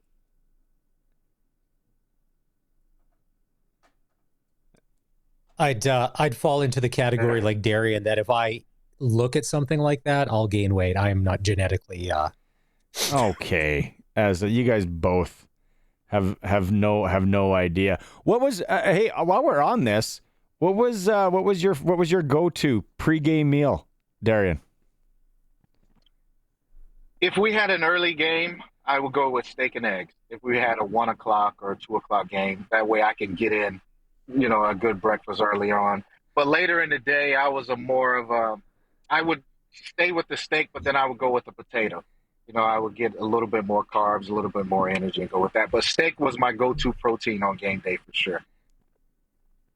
I'm always curious, what do you eat after a game? Like after it's done and you're leaving the stadium, let's say it's a home game, because if you're on the road, it's totally different. Like, I'd be starving. Some guys maybe want to go drink and party. I don't know if you win or lose, but what's the food after the game situation for you? Well, in the locker room, they'd be, you know, 8 to 10 pizzas in there, subs. You know, you would pretty much have your choice. But me, I would like to go out with the fellas. We would go to a bar somewhere, you know, Earl's, the Keg, something like that. And, you know, I was a taco guy. You know, I like to have a nice taco or burrito at their game and some beer. You know, I would, you know, tune into my my Spanish or my Latino side and go with the taco and beer after the game. Whenever it's you had a long week and you can finally get that first beer in you, there's no better food to have than a taco with that. Just rip a taco time too. Now I'm craving taco time as it's close to supper. There you go. That's really good. Okay, NFL wise, it sounds like Aaron Rodgers visited Pittsburgh. 6 hours. Can it just happen already? Like the Giants. Who did the Giants sign? Jameis Winston. Yeah. So they're tapped on the interception front. Man, I don't know. This is like I said, if I'm Aaron Rodgers, I said it last week, it would be a no-brainer with Pittsburgh. It's the best situation. You have 2 great young receivers. You have just a franchise that's just built on tradition. You know, they're going to win. They're always a playoff team. So if I'm Aaron Rodgers, I would definitely lean towards Pittsburgh. But part of me believes that he may be done. I mean, you know, how much more can you accomplish in Pittsburgh? You know, what are you trying to accomplish? I don't see Pittsburgh as a Super Bowl team. You know, I don't see him playing at that MVP caliber anymore. So at this point in your career and at this stage, what more do you have to prove? What are you trying to do? Because I don't see a Super Bowl in Pittsburgh. And, you know, you're going out there and you're risking so much more than just, you know, bodily harm. You have to think about your mind as well. So if I'm him, I would seriously consider that retirement part. But I know how hard it is to hang up the cleats once you're in it because, you know, when you have a lot of doubters, you want to prove them wrong for sure. So this is the thing for anybody that ever wants to take shots at the CFL, for whatever it is or isn't, look at the NFL. 32 teams, the biggest money spectacle when it comes to sports. There's maybe 15 good quarterbacks, and they can't even figure it out. Okay? With some of the richest people that could write the biggest checks, and there's not enough quarterbacks to have one good one on a team. So for anybody that ever wants to say anything, like, look at this, that we're this far into free agency and the Pittsburgh Steelers are trying to sift through like the rotten fruit section, the discount section at Safeway to be like, well, no, this side Aaron Rodgers looks good. Well, that side Aaron Rodgers looks bad. To be like, that's your choice because you got rid of Kenny Pickett. Yeah. This just shows you that, man, it's hard to find a good quarterback. And once you find one, you have to lock them in. And whatever the market pay is, you just have to pay these guys because you can set your franchise back years by not having a quarterback that can put you in a position to compete. So, you know, like you said, there's only a handful of good ones. And once you find one, you better hold on to them because they're hard to find. The one thing that no one's really talking about, and I guess I just don't know the game well enough, and I don't know, like, Atlanta. There's probably never a better time to get off that Kirk Cousins contract and maybe go with Penix Jr. But no one's talking about it. People, they're desperate for quarterbacks, Darian. But you have to have two. And when you have a rookie like Penix, I mean, I know he shows these flashes and he has all the potential in the world. But if something happens to him, he gets banged up or he starts struggling, sort of like what happened to Bryce Young in Carolina, where, you know, he just wasn't himself early on and it took him some time to develop and play with that confidence. You have to have a backup that can come in and help. And Kirk Cousins is that guy, just like Andy Dalton was that guy for Bryce Young in Carolina. So if you're Atlanta, you have to hold on to Kirk Cousins. It's hard to find a backup as well, let alone a starter. And so you have two capable guys in house. You have to hold on to them. That's why I think Joe Flacco might play till he's 70. Just everybody's number two forever. Maz, I'm done. Do you got anything else for Darian? Well, here was the thing, and we all keep waiting to see if the Dallas Cowboys are going to do anything great in free agency. They've re-signed a couple of their own guys, but it seemed once again Jerry's just kind of staying away from, and all the good ones seem to be gone. Like what hope is there for Cowboy fans this year outside of some funny memes on the internet?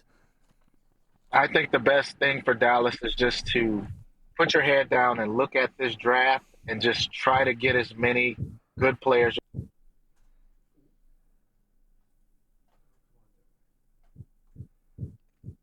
Oh, we might have lost him. It's funny. We might, you know what? Dallas Cowboys, and then everything just went to hell. Yeah. Put your head down, Sharky. And boom. Put your head Sorry, down. Sharky. It's over. Darian's also always brought to you by our friends at Campbell Safety Consulting. If you harassment in the workplace, it's a big one these days. A lot of companies don't know how to handle it correctly. Do you know what to do? If not, call Campbell Safety Consulting. They can help you out. We'll go to quick break. Boys are telling us it's break time. It's the Sports Cage. Maz, Colson, the Sheriff, streaming on X, sportscage.com, and on 620 CKRM. So no hockey tonight in the area, but if you're in Delisle, and I know we have some listeners up there. Saskatoon Wesley's trying to wrap it up against Delisle, and they'll take on Fort Knox. That game goes tonight. They're getting ready in Assiniboia. A couple of people texted.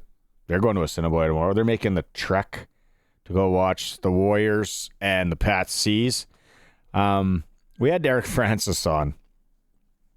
The NHL, man, like, I don't know if I've ever been so dumbfounded on who to bet on going into the... We've talked about this a number of times. I'm rooting. For some reason now I'm a Winnipeg Jets. I'm just pulling, hoping. But you mentioned Colorado.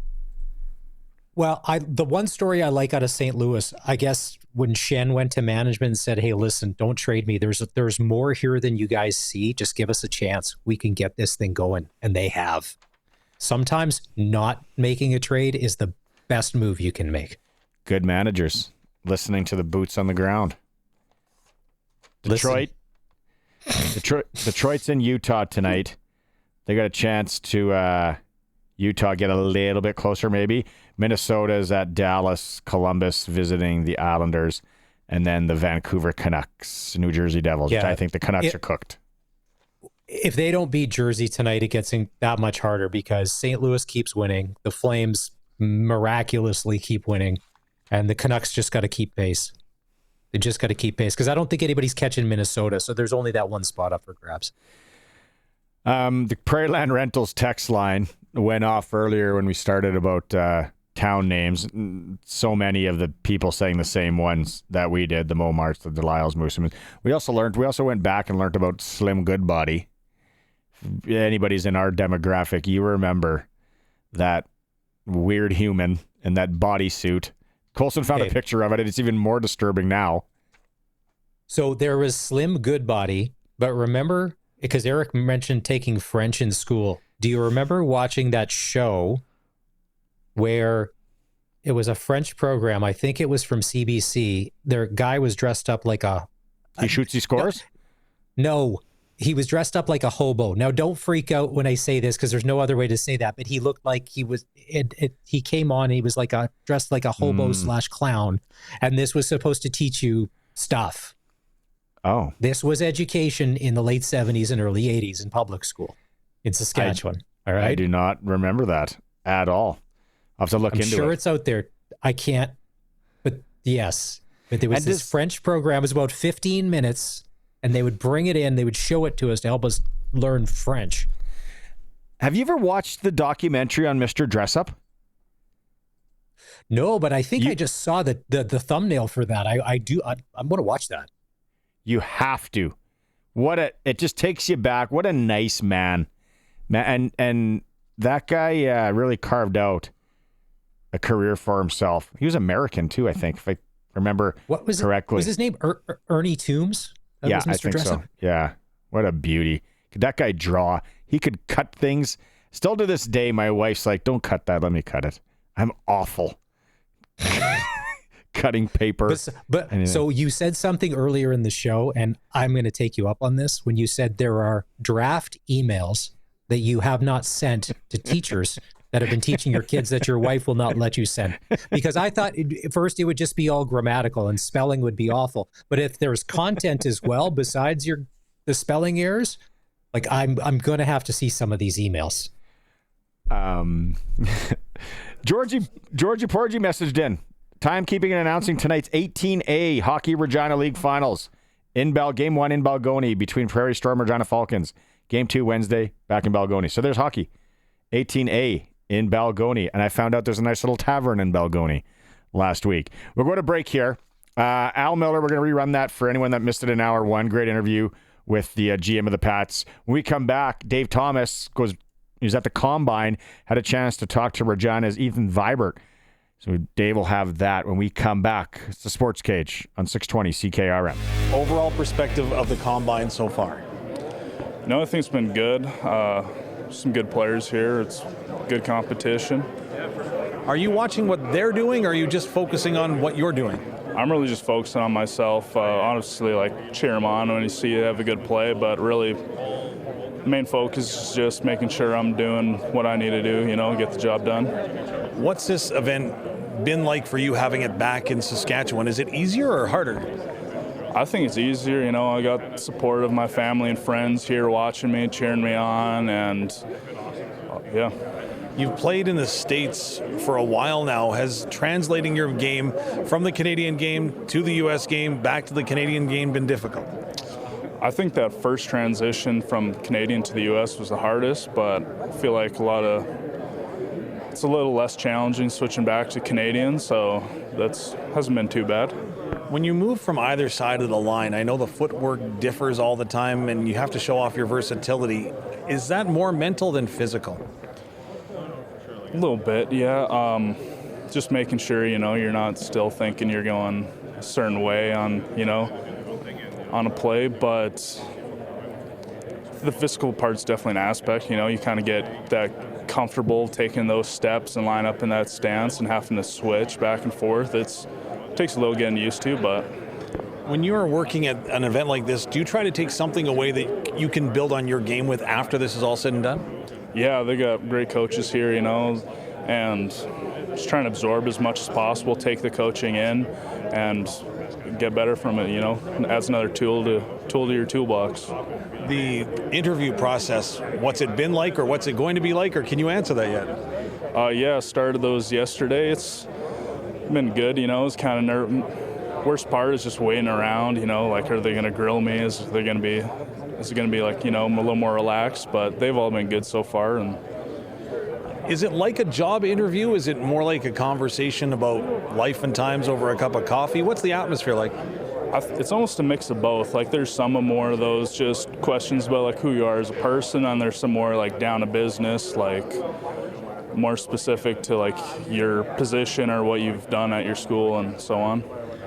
Everybody talks about those oddball questions. I don't know if you've had one thrown your way or not, but are you on edge waiting for that? I haven't had any yet, but yeah, definitely like just wait and see if somebody's going to throw a question that just kind of throws you for a loop and you weren't quite ready for, but... All right, so what do you need to show and hopefully have shown here at this event to move forward towards the draft? I hope I've just shown that I'm a hardworking, physical guy and take coaching well and just kind of doing whatever I can do, to get eyes on me.